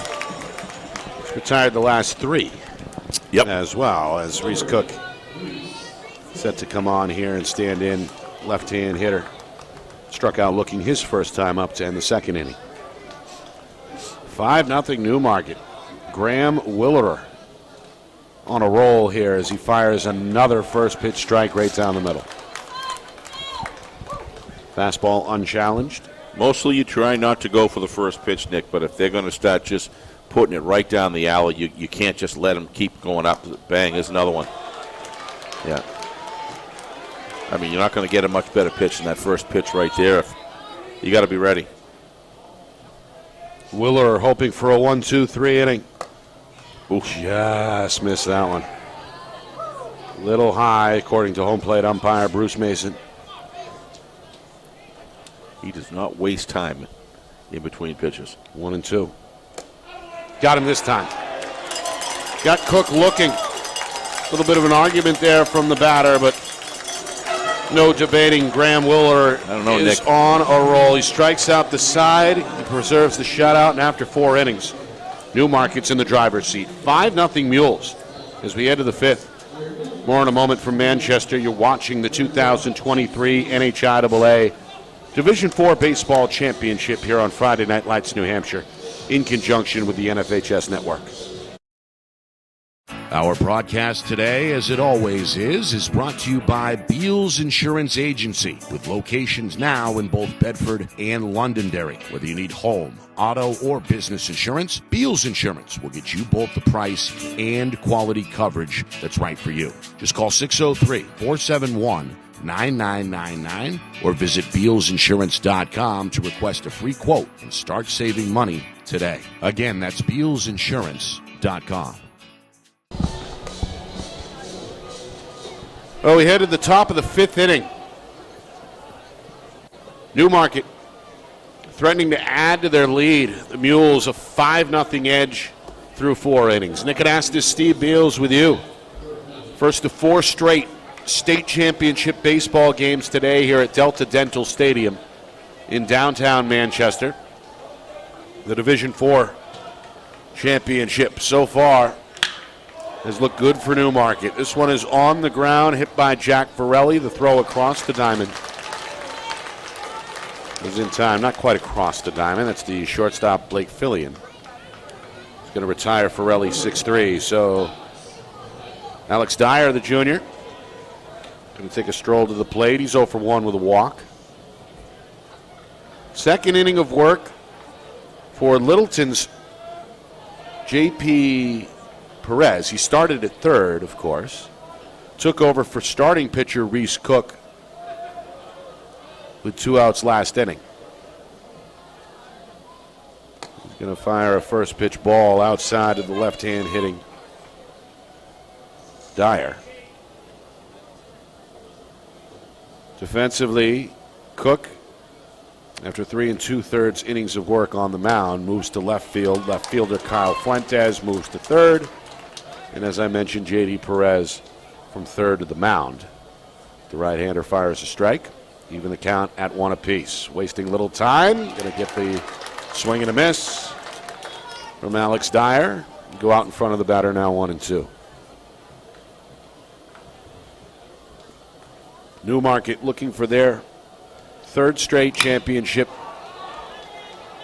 or 3rd championship overall since 2019. Center fielder going to make a catch here. Brady Hadlock in shallow left center, calls off Cook. Makes that one look routine for the second out. So Dyer flies out to left, and now the freshman Matt Napolitano will look to extend the inning here for Newmarket.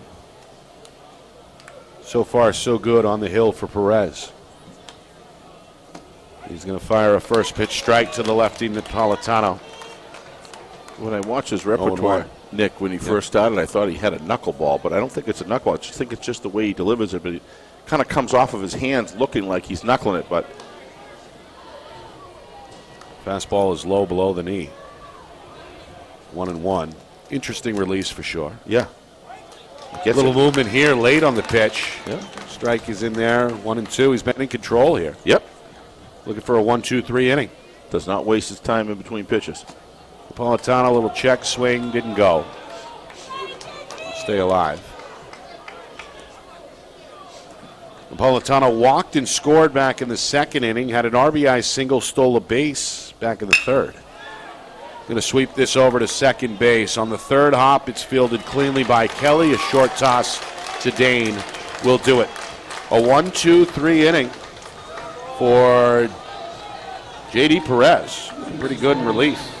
As we head to the bottom of the fifth, Littleton, though, still trailing Newmarket 5-0. Well, it just keeps on kind of staying the same, Nick. And, you know, as these innings go by, you know, just a run here and a run there, it's just widening the gap. You know, 5-0 gets to be, when you're down to basically, what, 2 innings left, right? 2 at-bats left anyway. Yeah. 2 trips to the plate remaining for Littleton here in regulation, of course. Well, no, 3, I guess. Bottom of the 5th. They'll have another chance in the 6th. And then the 7th as well. But they got to get into work here, Steve, and it's easier said than done against Graham Willer. It is. Sophomore has been working on a no-hitter. He's retired now 4 straight, all via strikeout. As we were talking before, when they had that, 3-2, 2 outs, bases loaded, that was that opportunity to be able to change the paradigm or change the direction of the game and give the fan base and the team something, get something on the board. But I think that was, looking back, this game's not far from over yet, but that was a big part. That was the Crusaders' best opportunity so far to get on the board as they left the bases loaded in the bottom of the 3rd inning. After we saw an error at shortstop from Nick Nigro, and then back-to-back walks issued by Willer, the only 2 walks he's allowed so far. So, all in all, it's been as good as you'd think for Graham Willer, the sophomore. Yeah. There's a number of strikeouts to his credit. 1, 2, 3, 4, 5, 6, 7, 8 already through 4 innings, and more importantly, he's kept Littleton off the board, but this one is going to pluck Juan Hernandez right on the left arm. Wow. Didn't even seem to faze him. Didn't flinch. Nope. The right fielder just heads right to first base after being struck by a pitch. Yeah, we were talking about Willer, Nick, but let's not forget Cam Moran. He's done a great job behind the plate calling the game. Come out at the right times, talk to his pitcher. Just a good anchor there for the team. Done a good job. Bodie Bellier, the junior. Right-hander looks at a pitch up near the eyes, 1-0.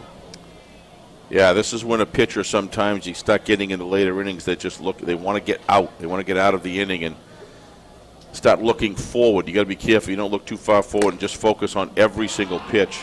Don't rush. But see, Cam just looked out at him and just say, hey, take it easy. Slow it down. This can only happen 1 pitch at a time. Well, Hernandez a short lead off the bag at first.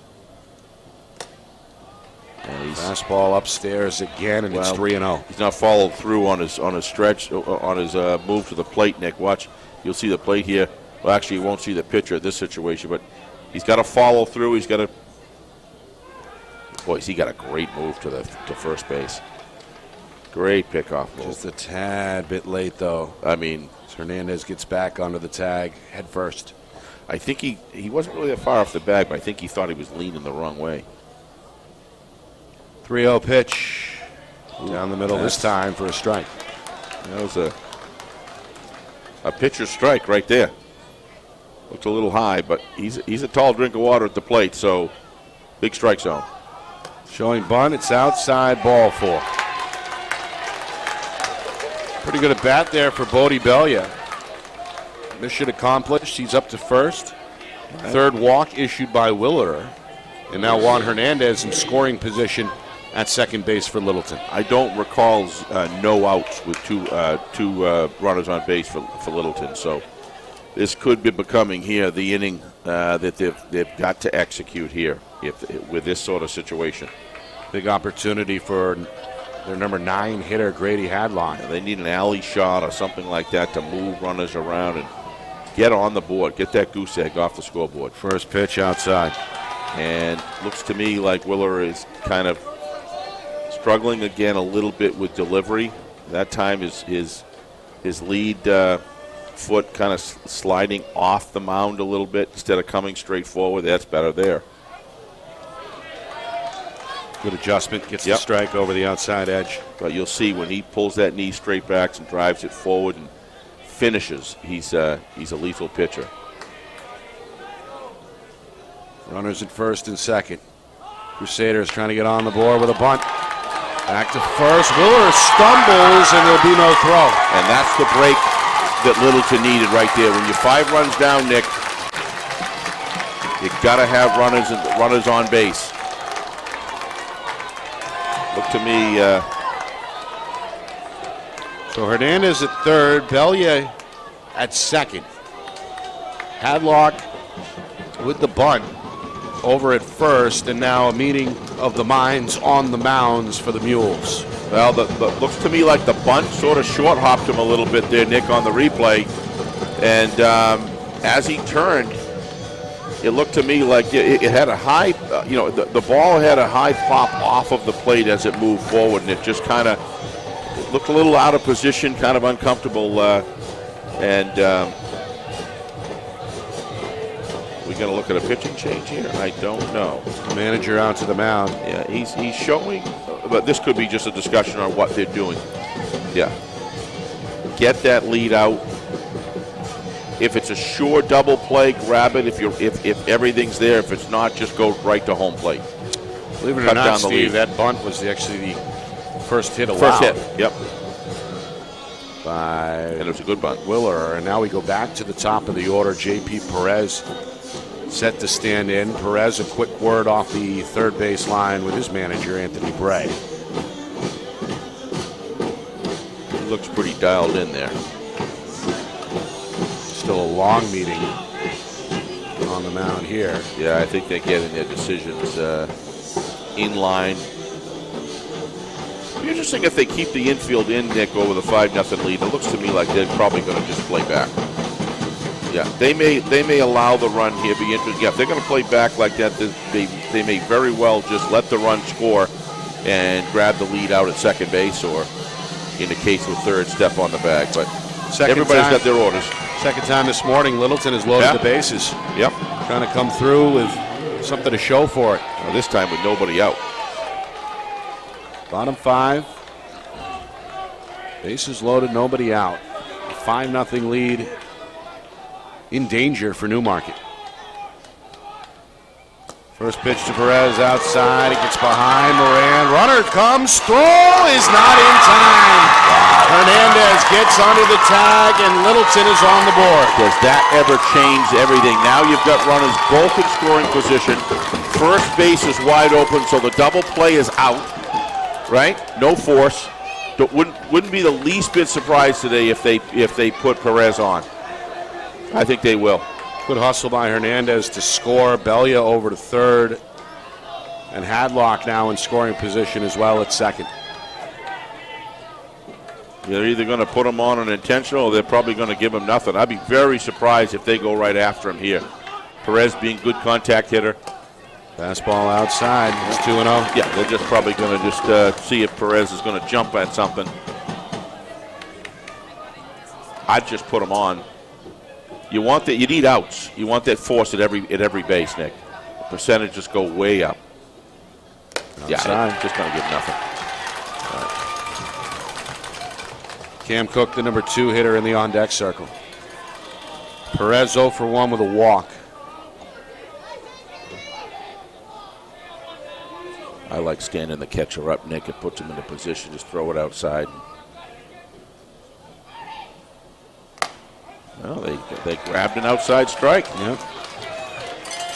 Just touch on that outside corner. Well, he's been given that corner all day. Very consistent. You never have a problem with a strike zone as long as it's consistent, Nick. Bruce Mason's done a good job. He's done a good job with that. This one popped up back towards us. It's going to land in the stands out of play. Comes to a loud thud as it hits the aisle. I was going to say. A couple of Littleton fans are all over it. And we'll do it again here, 3-2. So first base open for now. See if Willerer can record his 9th strikeout. Outside, not going to happen. Ball 4. Yeah. Perez draws his second walk, and Willerer the third wanted time today, Littleton has loaded the bases. Willerer wanted it. I just didn't see it, Nick. That looked to me like it was pretty out by about 2 balls outside. So, nevertheless, Littleton's on the board. Yep. You got nobody out and bases loaded. Yep. So you do the math. That means the tying run is at the plate. Cook, the bouncer, off the bunt, fielded by Willerer at the mound. The throw is off target, but the tag is in time. That's a good play over at first base. He had him at the by plate. Parker Schweitzer. He had him at the plate. I think you'll see here on the replay. He had him at the plate. Bellier going to score, and it's 5-2. But he says, you know what? I'm just going to go to first. It's a game of outs at this point. Nice bunt. Yeah, he was already facing there as a right-hander. And as a left-hander, you probably go home in that situation because you can break right to the plate. But his body was already turned towards first base, and it looked a little closer than I originally thought. He would probably not even have had him at home. So give nice decision. Cook an RBI. Yep. On the sac bunt.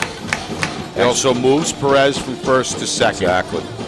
Bellier scores, and Hadlock comes into third. So Nick, you could just bunt these guys home, quite frankly. we got an intentional walk here as Blake Fillion is going to be given first base. I would have done with Perez as well for sure, but at this point, you need outs. Sets up the double play to get out of the inning, and it also allows a force at every base, so everything's a close out if you can field it cleanly.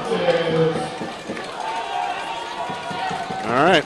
So we'll see. Kyle Fuentes, the cleanup hitter. Well, I can tell you, Junior is 0 for 2 today. for us, it's more fun. And a chance maybe to tie this game or even take the lead if he can leave the ballpark. Again, he's not, and it's going outside because he's just falling off the.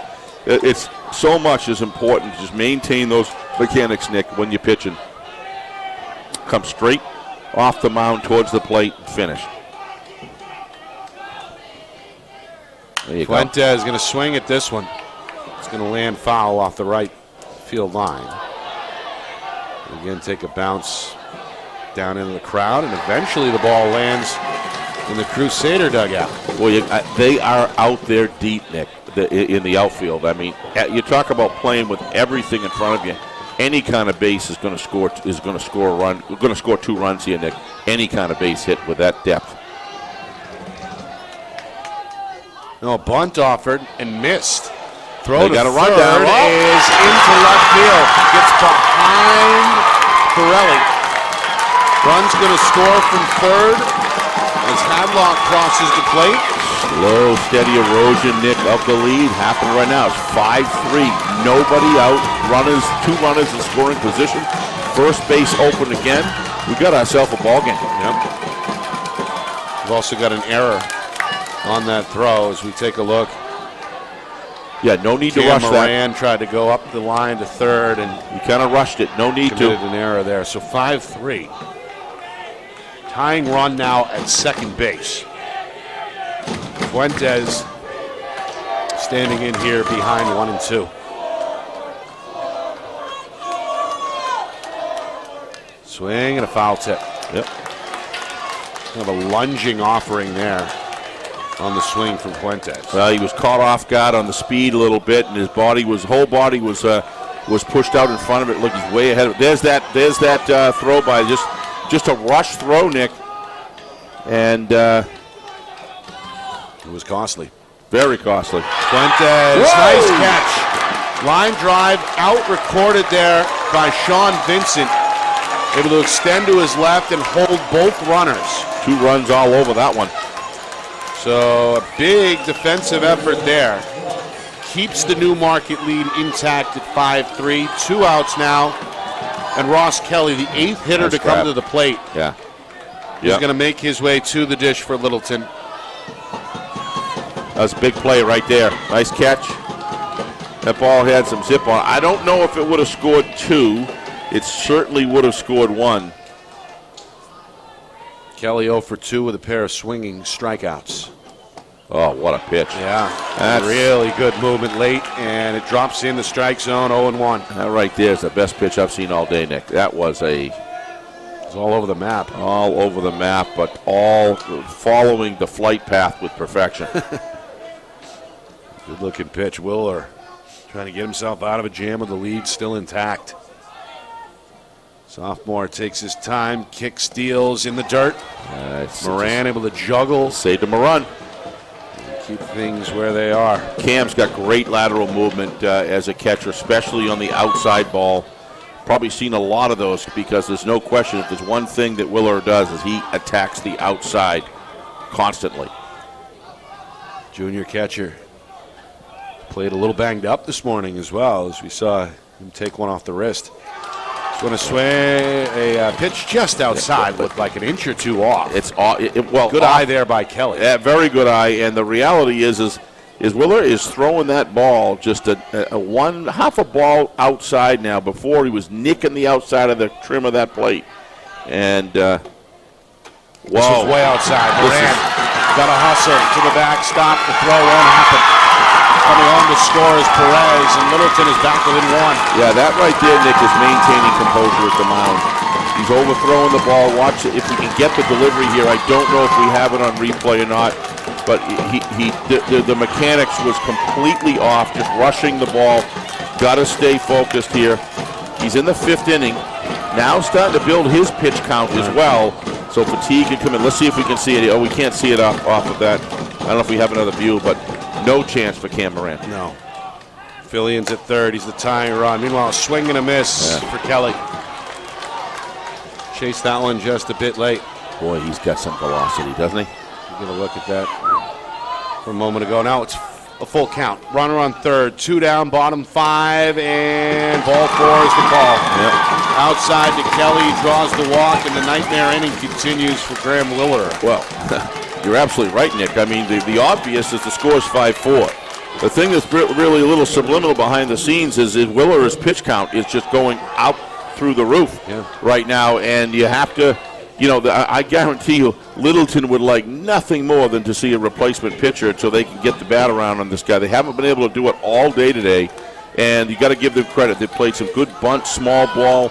These 4 runs have been scrapped and earned, and you got to give the Crusaders a lot of credit.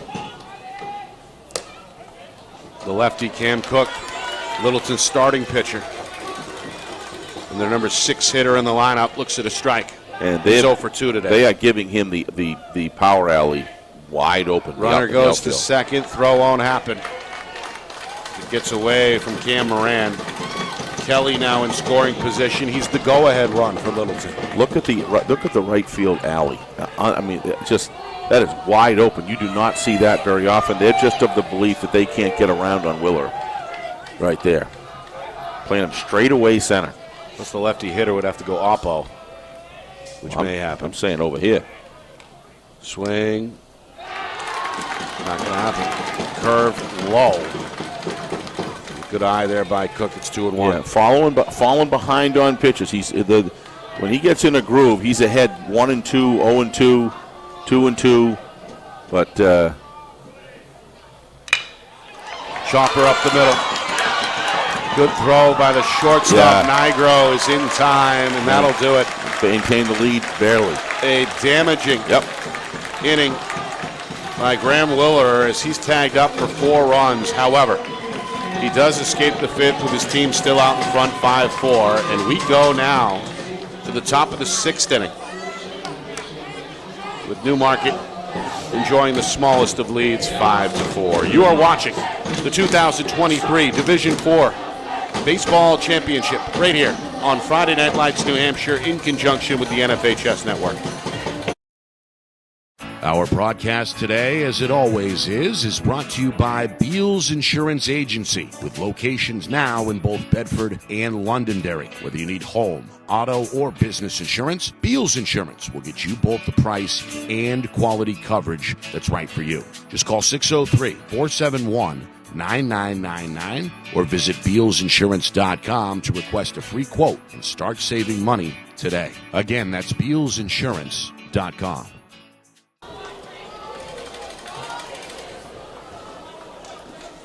On top of the sixth inning here in Manchester. Newmarket, a 5-4 lead over Littleton. Mules scored the first 5. Littleton last inning scored 4, and that's where we are, just a one-run difference here in this 2023 NHIAA Division IV Baseball Championship. Nick Anastas, Steve Beals with you from Friday Night Lights, New Hampshire, broadcasting in conjunction with the NFHS Network.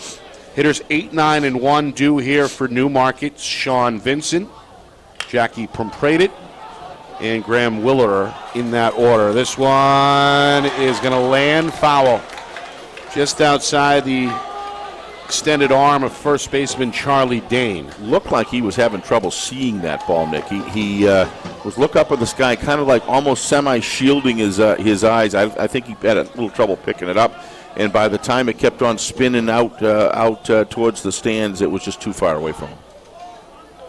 Tough ball to catch. So 1-2 now to Vincent, who was 0 for 2 on the afternoon with a pair of strikeouts to make it 0 for 3. You got to get that. Perez is doing a good job here so far. He's been perfect. Yep. Came in with 2 down in the two down in the top of the 4th inning. Replaced starter Reese Cook. Had a perfect 5th inning and starts things off here in the 6th with a strikeout, his first. So the number 9 hitter, Jackie Prumpratit, one of 2 freshmen in the Newmarket lineup.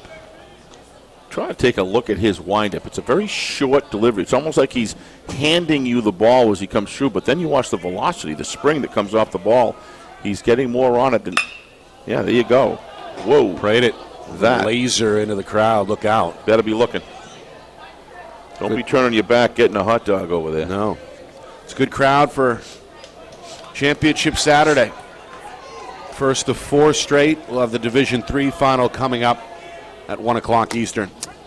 Changeup finds the strike zone just over that outside corner. It's 0-2. Yeah, he's been grabbing that corner quite a bit here, Nick, on that little fastball there. And very consistent, nice ball. Well, Perez in a rhythm. Yep. For back-to-back 1-2-3 innings. He'll try and do it against the Newmarket leadoff man, Graham Willerer. Who, of course, is the Mules starting pitcher as well. I don't think pitching has been the problem today for the Crusaders, Nick. It's been just some defensive breakdowns early in the game and the inability to be able to get the bat around on Willerer so far. But here we are, 5-4. They've been able to manufacture some runs, take advantage of some mistakes in that last inning, and here we are with a 1-run ball game. And meanwhile, a little bit of momentarily stopped the game as Willerer had to chalk up the bat a bit. And now head back into the he's a spark plug. Batter's box. Stevie's 2 for 3, an RBI, a run scored, and a stolen base. Not And bad. Overall, done a pretty darn good job of pitching as well. Yeah, 8 strikeouts. His team's in the lead. Strike, though, is going to register on the outer half of the plate. Fastball. 0-2. Yep.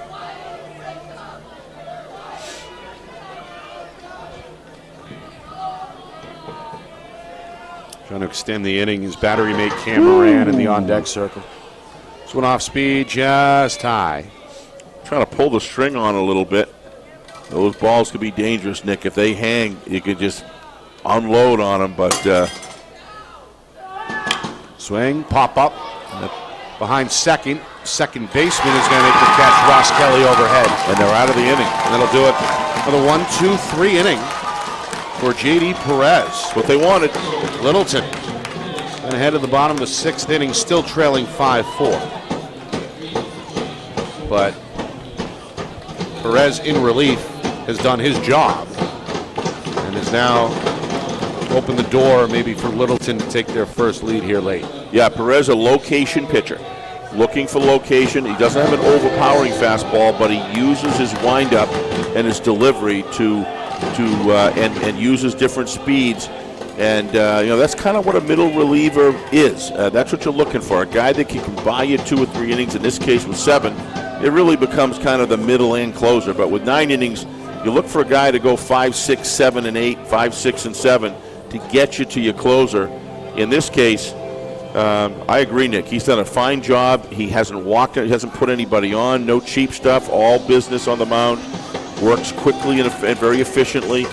Done a good job for his team. Meanwhile, Graham Willerer back on the hill for a 6th inning of work. Ran into trouble last inning as Littleton able to scratch out 4 runs on just 1 hit. There was 1 error and ultimately 2 left on, but prior to that kind of nightmarish 5th inning, Willerer had been nearly perfect. 8 strikeouts, no hits allowed. But a different scenario here with a 1-run lead to protect in the bottom of the 6th inning. Whole complexion of the game changed in half an inning, Nick.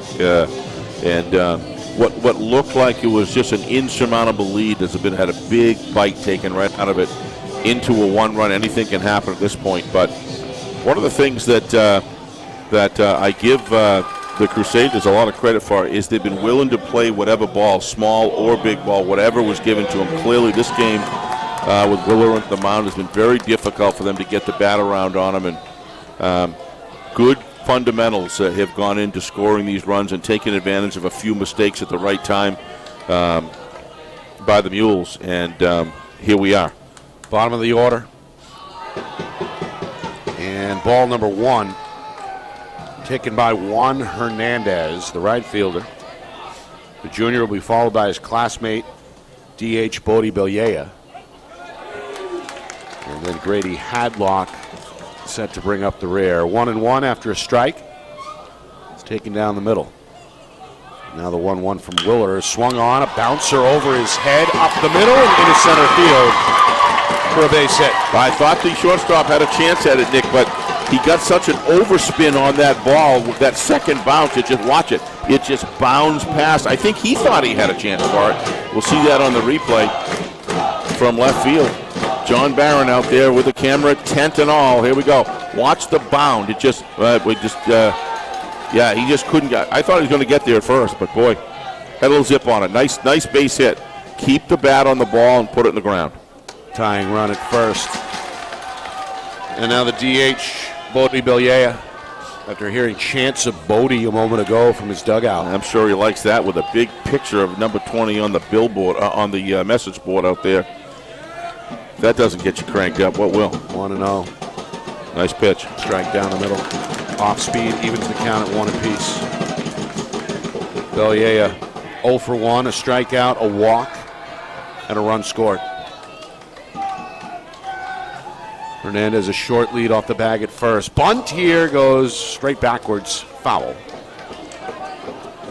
Yeah, showing the Crusaders' willingness to lay down the bunt a few times this morning. That bunt, you want to have your bat. You don't want to have the bat in front of your face. You want to have the bat out here because Willard has a perfect opportunity at that point, and the official, the umpire will when you go down for bunt, you're supposed to have that bat down low, and he had it right up by his head.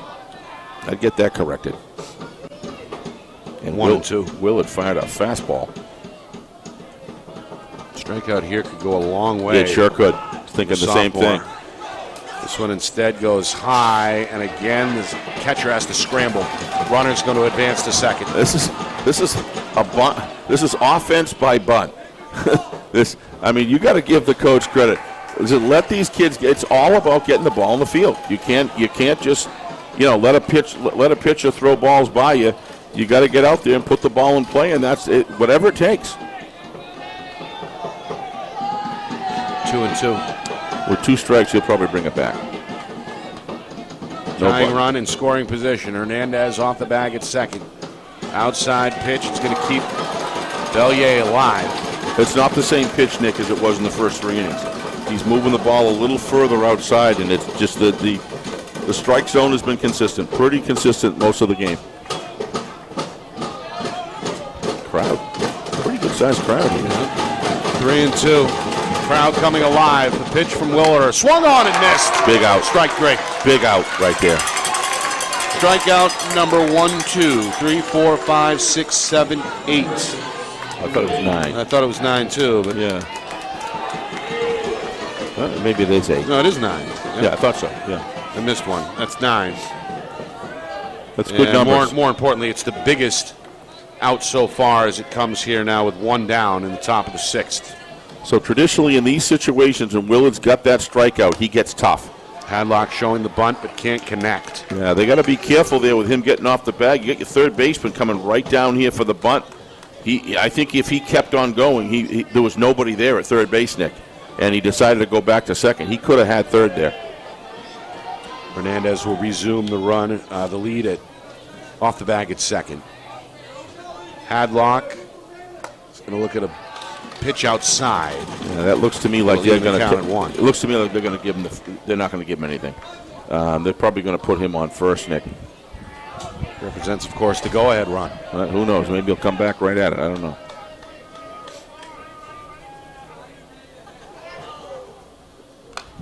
Foul ball.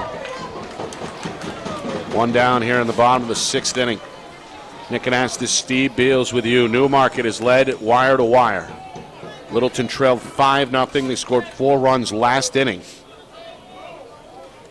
And are now potentially maybe a base hit away from tying this game. I think you're going to, with 1 down, I think you're going to see him open the bunt. We'll see. He tried to lay one down earlier. Be pretty risky with 2 strikes. Yeah, that's true. Swing and a nope. Yep. Bring him up. That's a nice ball. Nice I thought he was pitch. going to swing. He ends up keeping it on his shoulder, but it's a strike either way. That's strikeout number 10. Back-to-back punch-outs now for Willard. And we go back to the top of the Littleton order with the Crusaders still trailing 5-4. Well, the ball was coming in the inside of the plate. You've got to open up to swing on that ball, Nick, if it's the inside. If it's the outside and he nips the outside kind of away, I understand that. You think it's going away, but when a ball comes right down the inside, of the plate, you've got to swing for it in 2 strikes. 10 strikeouts now for Willard. What a pitch. He's going to open this at bat against J.P. Perez, his counterpart. That's awful hard right there. Look, watch Pretty the good looking watch pitch. watch the turn. Watch the turnover on this pitch. Look at that, dropping right out. Right off the What table. a nice pitch. Ground ball. That's short. Nigro over to first. In time. Oh, he just hurt his For ankle. the 3rd out, Schweitzer trying to hang on with his right foot on the bag, kind of drops down awkwardly, but is okay. Well, Perez gave a dive there. Thought he might have had a chance to get it, but looks like he's okay running off the field. Everybody's all right. So All that's right, good. so we go to the final inning, the 7th inning. In a 1-run game, can Newmarket hold on for the state championship, or will Littleton complete the comeback? We find out next. You're watching the 2023 Division IV NHIAA Baseball Championship game right here on Friday Night Lights, New Hampshire, in conjunction with the NFHS Network. Our broadcast today, as it always is brought to you by Beals Insurance Agency, with locations now in both Bedford and Londonderry. Whether you need home, auto, or business insurance, Beals Insurance will get you both the price and quality coverage that's right for you. Just call 603-471-9999 or visit BealsInsurance.com to request a free quote and start saving money today. Again, that's BealsInsurance.com. All right, top of the 7th inning here in Manchester, Newmarket. A 5-4 lead over Littleton here in this 2023 NHIAA Division IV Baseball Championship. Nick Anastas, Steve Beals with you. First to 4 here from Delta Dental Stadium. Newmarket built up a 5-0 lead through 4 innings. Littleton scored all 4 of their runs in the bottom of the 5th. We had a scoreless 6th, and now we head to the top of the 7th in a 1-run game. They're going to stick, they as in the Crusaders, are going to stick with J.P. Perez here on the mound. He took over for Reese Cook back in the 4th inning and is not allowed a hit or a base runner. I was just going to say, in your opening, Nick, you got to give a lot of credit to this young man. He's done a good job by keeping them in this game. If he can get them through this inning, Nick, and they can somehow come back with a couple runs and win it, you're gonna the name Perez is going to stick in your head. Is a key element of this game, not just pitching, but even on the other end. This one up the middle, and it gets past the diving shortstop. That's a single for Cam Cook, the number 2 hitter. He was way in the hole. I'm sorry, that's Cam Moran. Excuse me, the other catcher, Cam Moran. And that is his 3rd hit today, Steve. He had a infield single back in the first, an RBI single in the second. It is now 3 for 4 after going right up the middle there. Well, Cillian was way in the hole, Nick. I mean, he was. They had him to play to pull, so which I'm a little surprised he was that far over. When you got a 1-run game, you just play base and make them work it. He made a gallant effort trying to dive, but there was no chance. And now the danger is Nick Nigro. They swing at the first pitch and foul it back into the screen. 0-1. Nigro, the senior, 2 for 3 today. Got the scoring started for Newmarket back in the first inning with an RBI double. Yeah, he tattooed that ball. Had a hanger coming in there from Reese. He hung that ball and he just turned it right over and just froze the left fielder and went way over his head. Since then, a fly out and a strikeout. This one outside. Even the count at 1-1. Sun's been in and out. Temperature in the lower 60s here as we hit noon. Not much summer. Right. Not much summer. It's been overcast really throughout the New England area most of the last week and a half or so. With the rain on and off, hoping the rain can stay away today. It's supposed to, but you never know. Looks like it's getting better as each hour goes along, but the temperature just doesn't seem to change much. Meanwhile, a delay here. A little shoe tie. The base runner going to tie his shoes.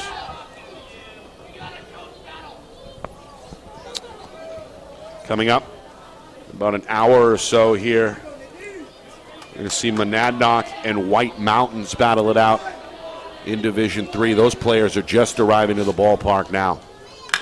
Wow. Nigro lifts this one to his right. The center fielder Hadlock, no problem in the alley with the catch. And there's one out. That one had snow on it, Nick. It was probably 31 degrees up there. And that ball was. That's some elevation for sure. I can't say my Frost and the Piggy. What do you say? A little dew, Mountain Dew maybe on that one. It's way back down. Nigro, big strong kid, able to lift that one high in the air. I'll go along with that. Hadlock tracked it pretty well. And Nigro now 1 for 4. Moran stays on first, 1 down. The cleanup hitter, Parker Schweitzer, takes a look at a pitch low and outside. The right-hander looking for his first hit today. He's officially, Steve, 0 for 1 with a walk.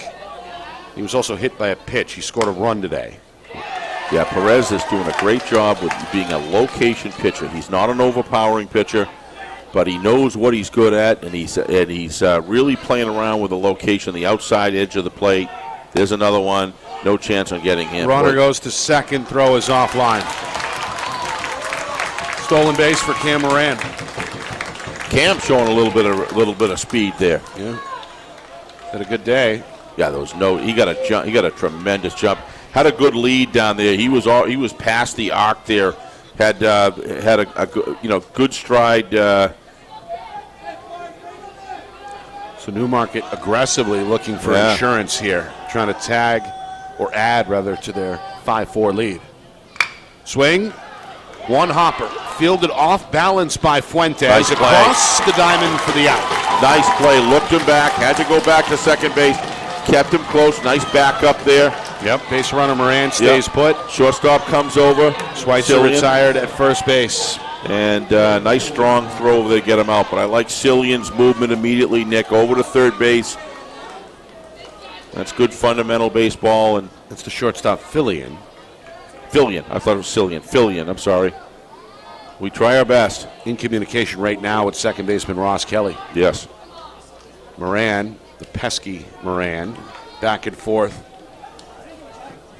Now about 3 steps off the bag. The 8th grader, Jack Farelli, going to launch this foul and fall behind 0-1. Well, the bleached hair there, most of the guys, their pictures have not shown the bleached hair, but Jack must have been running that thing for a while there, because even his pictures got it on there. Yeah, so, he's got that number 27. long hair kind of hanging out the bottom of the hat and the bottom of the helmet right now. Well, I kind of like these pictures, Nick, we have here, because it kind of gives you a little bit of identification of who the guys are. And, yeah. Yep. Humanizes the hitters, so to speak. Yep. Pirelli looking for his first hit today. This one goes foul again, out of play, right field line. Pirelli is 0 for 2 with a sac bunt. Mm-hmm. Newmarket a 5-4 lead, trying to add to that here with 2 outs here in the top of the 7th. And a runner on second. Pretty much anything in the outfield, they're going to send him for sure. Pretty good speed. Curveball inside and off target. The first time I've seen Perez a little inconsistent in his windup here in his delivery.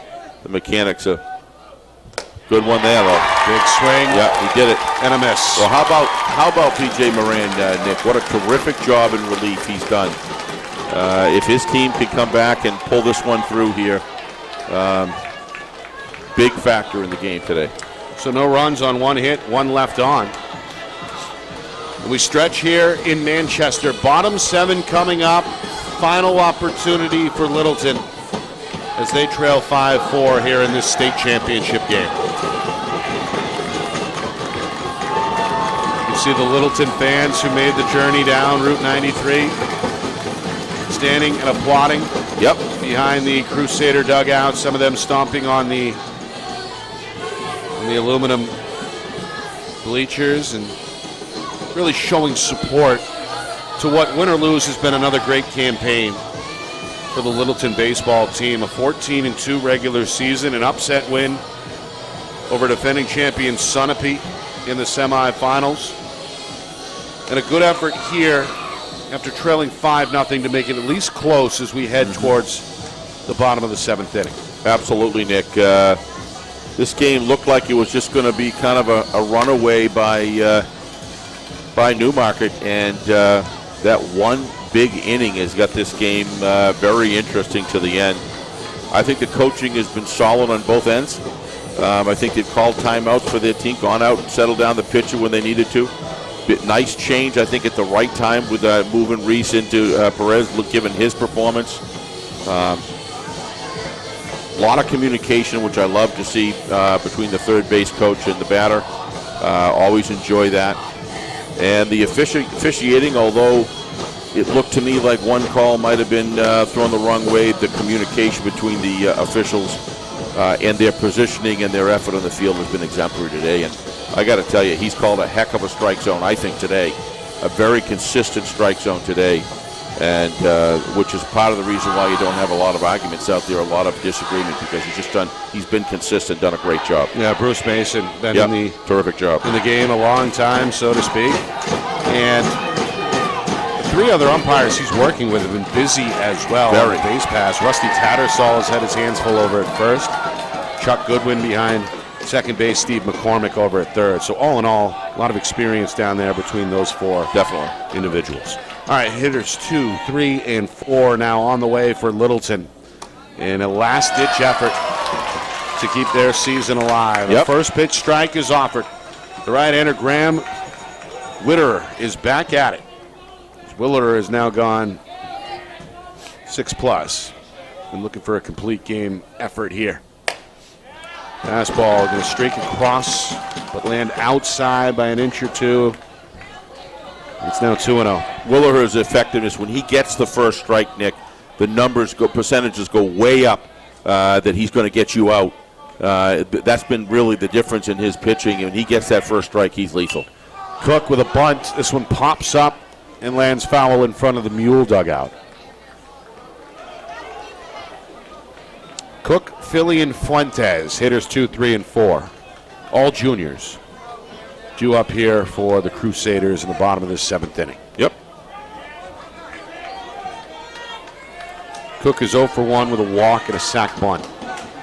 sack bunt RBI back in the 5th. Curve. Cook going to duck out of the way to avoid being hit there. Again, that's that rush delivery that he really needs to work on, because, boy, I'll tell you, when he delivers and uses the mechanics properly, he's lethal. This one high. Just releasing a little bit early, not finishing the way he did in that first couple pitches here.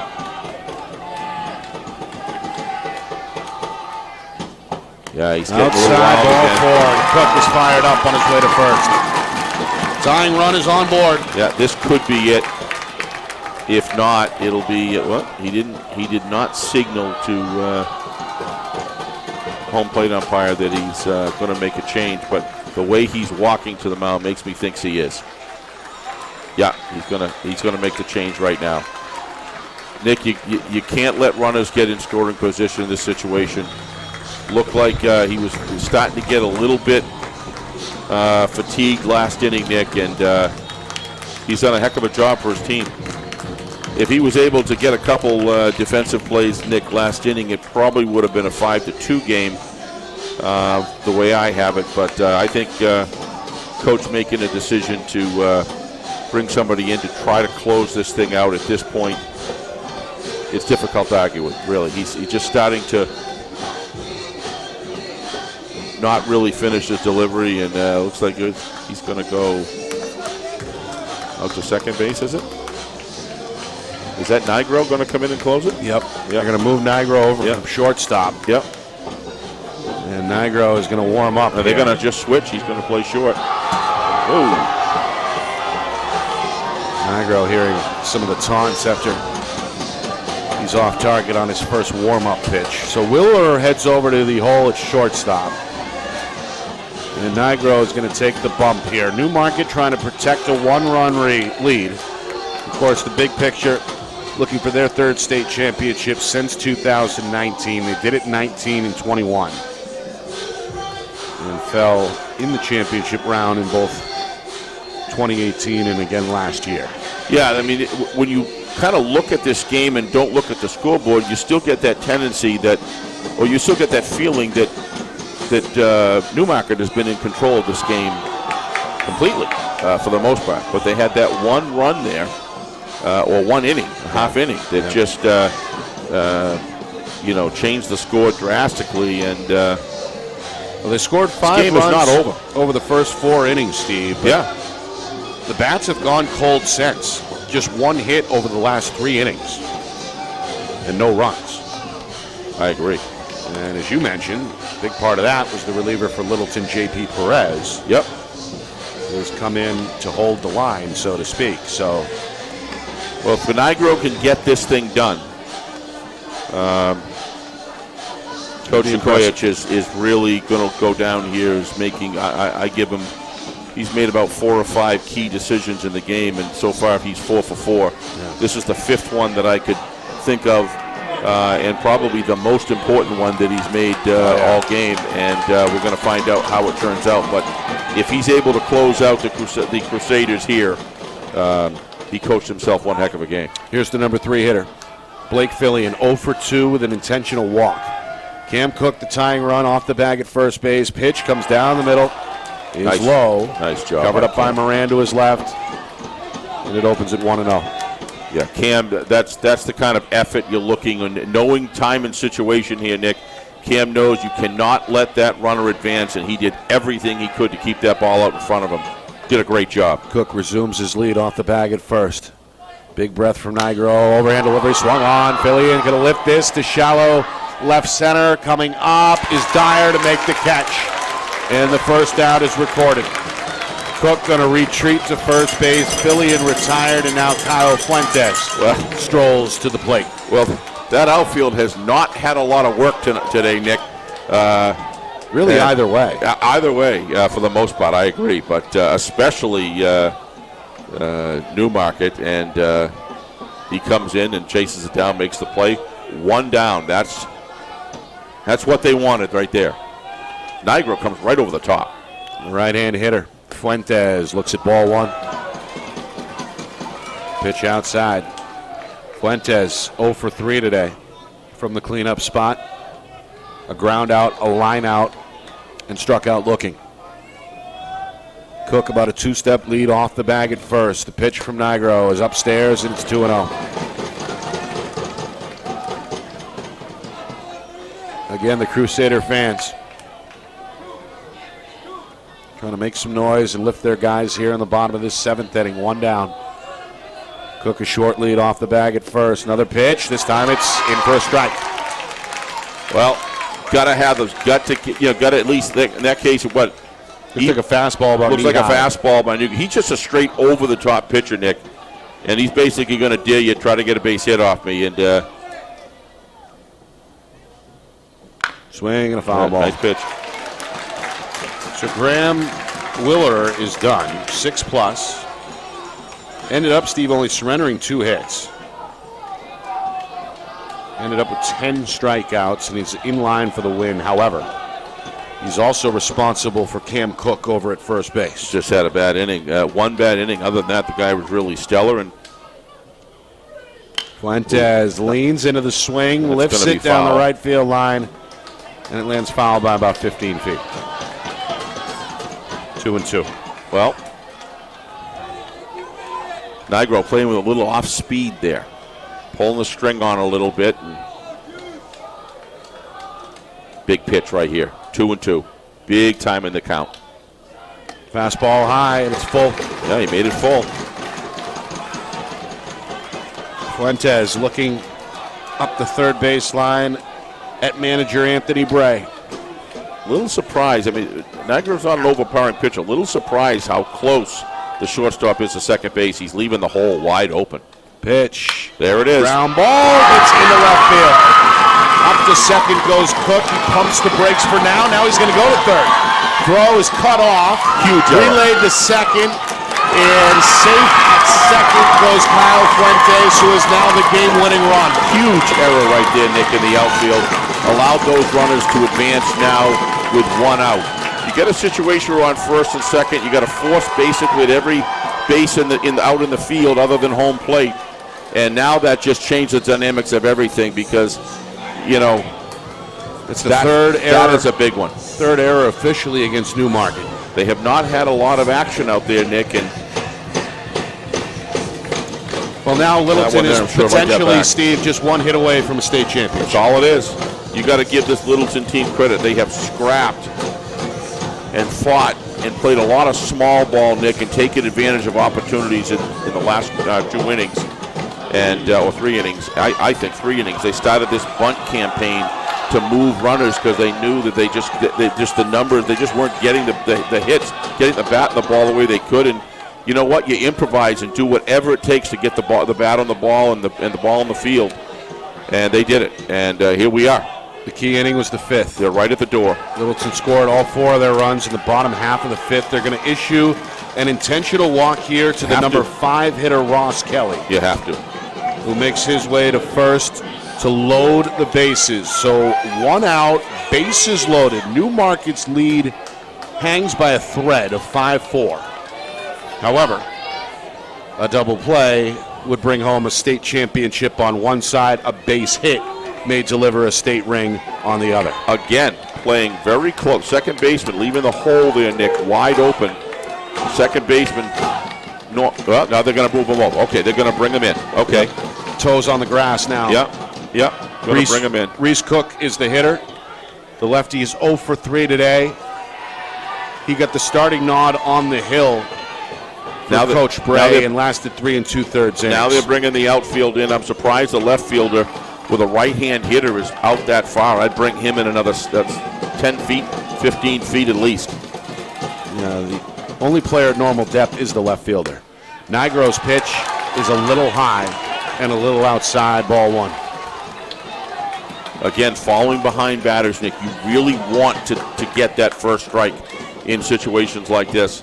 Here we go again. The 0-1 upstairs, and it's 2-0 to Cook.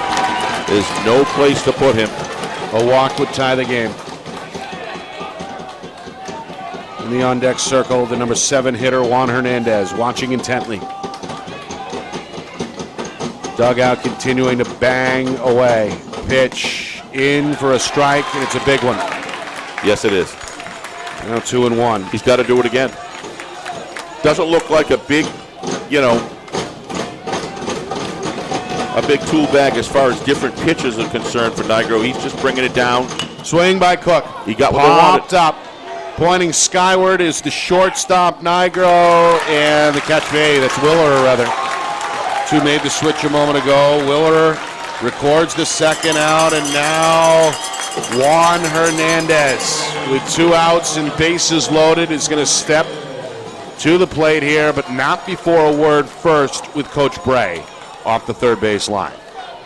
Well, it's been going on all game. I've been watching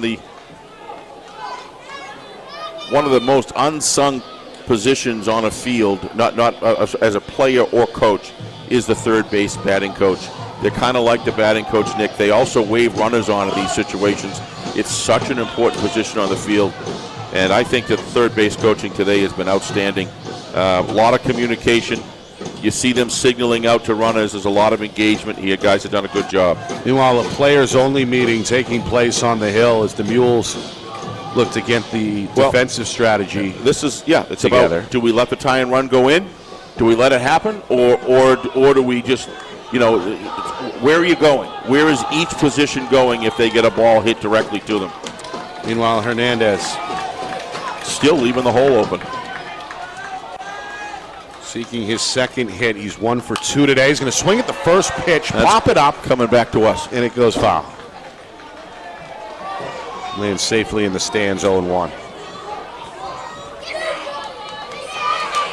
Hernandez playing in his final game, the senior.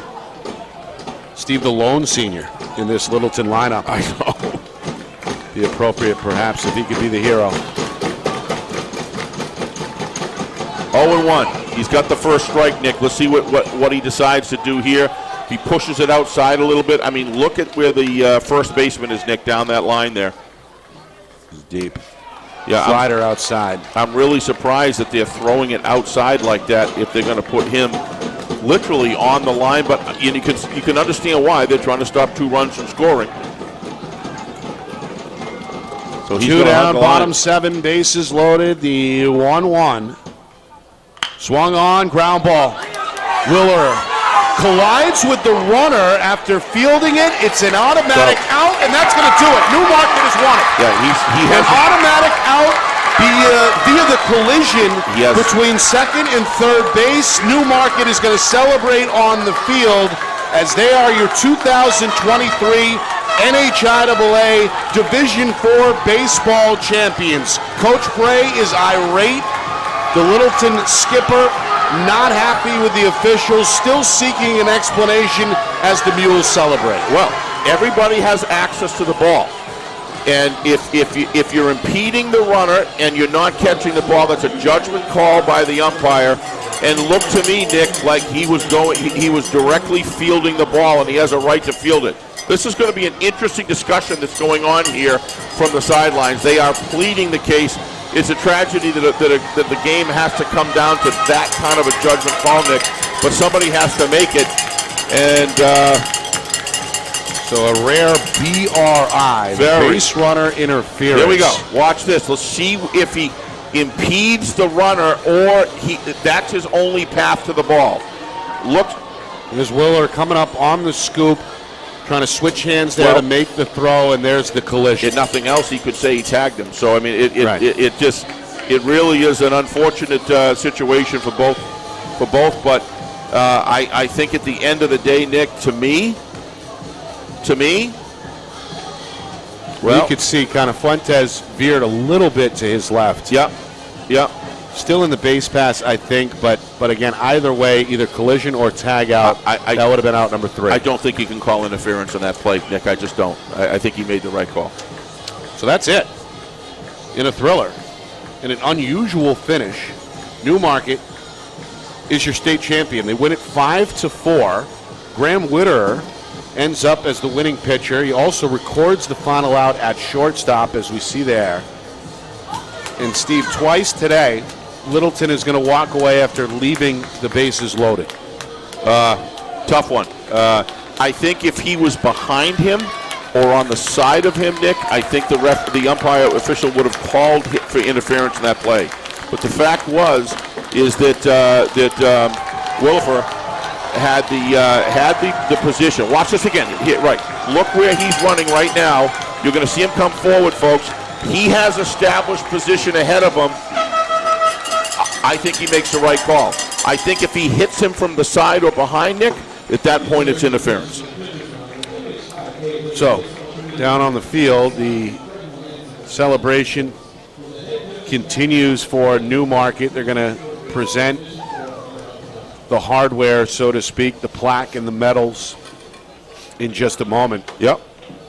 But as we run this one down, again, Willer is your winning pitcher after going 6+ innings, allowing 2 hits, 4 runs. Ended up issuing 7 walks, but struck out 10. The save, meanwhile, is going to go to Nick Nigro, who works the entirety, or just about the entire 7th inning to get the job done. He also allowed just 1 hit, 1 walk. And unfortunately, the loss is caught on the other side by Littleton's Reese Cook. The sophomore went the first 3 2/3. Struck out 5, allowed 5 runs. Yeah, but I think two of those were earned. Max, in my opinion, 2 of those were earned. And let's not forget J.P. Perez. Let's not forget him. He came in and stood tall in 3 1/3 innings of work and kept Newmarket off the board. But in the end, it's the Mules who win their 3rd state championship since 2019. Right, and they lost last year in the finals here. Friday Night Lights was here, and we saw that, and now they're champions this year. I give Littleton a lot of credit with their coaching staff of finding whatever it took to play the small ball game and take advantage of some mistakes and get the ball in the play in order for them to be in a situation that they're in. It's a tough way. It's a tough loss for them, to have it end that way. But at the end of the day, Mules are the champions. Yep. Celebrating now down on the field here. As we can see, they hold the plate, holding the plaque up. Big moment. And their fan base as well, who made the trip over from the Seacoast, cheered them on really all year. A lot of red, a lot of black over there behind the third baseline, and there it is. That's what it's about, of course, for these players, is capturing that trophy at the end of the day. So we will sign off, come back in, about a half hour or so, a little less than that, for the Division III championship, which is slated to begin at 1 o'clock Eastern between top seed Monadnock and White Mountains. So do not go away. But this one is in the books, the history books, as Newmarket wins their 3rd state championship in the last 6 seasons. 5-4 is the final over Littleton. For Steve Beals, I'm Nick Anastas saying so long. This has been a presentation of the 2023 NHIAA Division IV Baseball Championship here on Friday Night Lights, New Hampshire, in conjunction with the NFHS Network.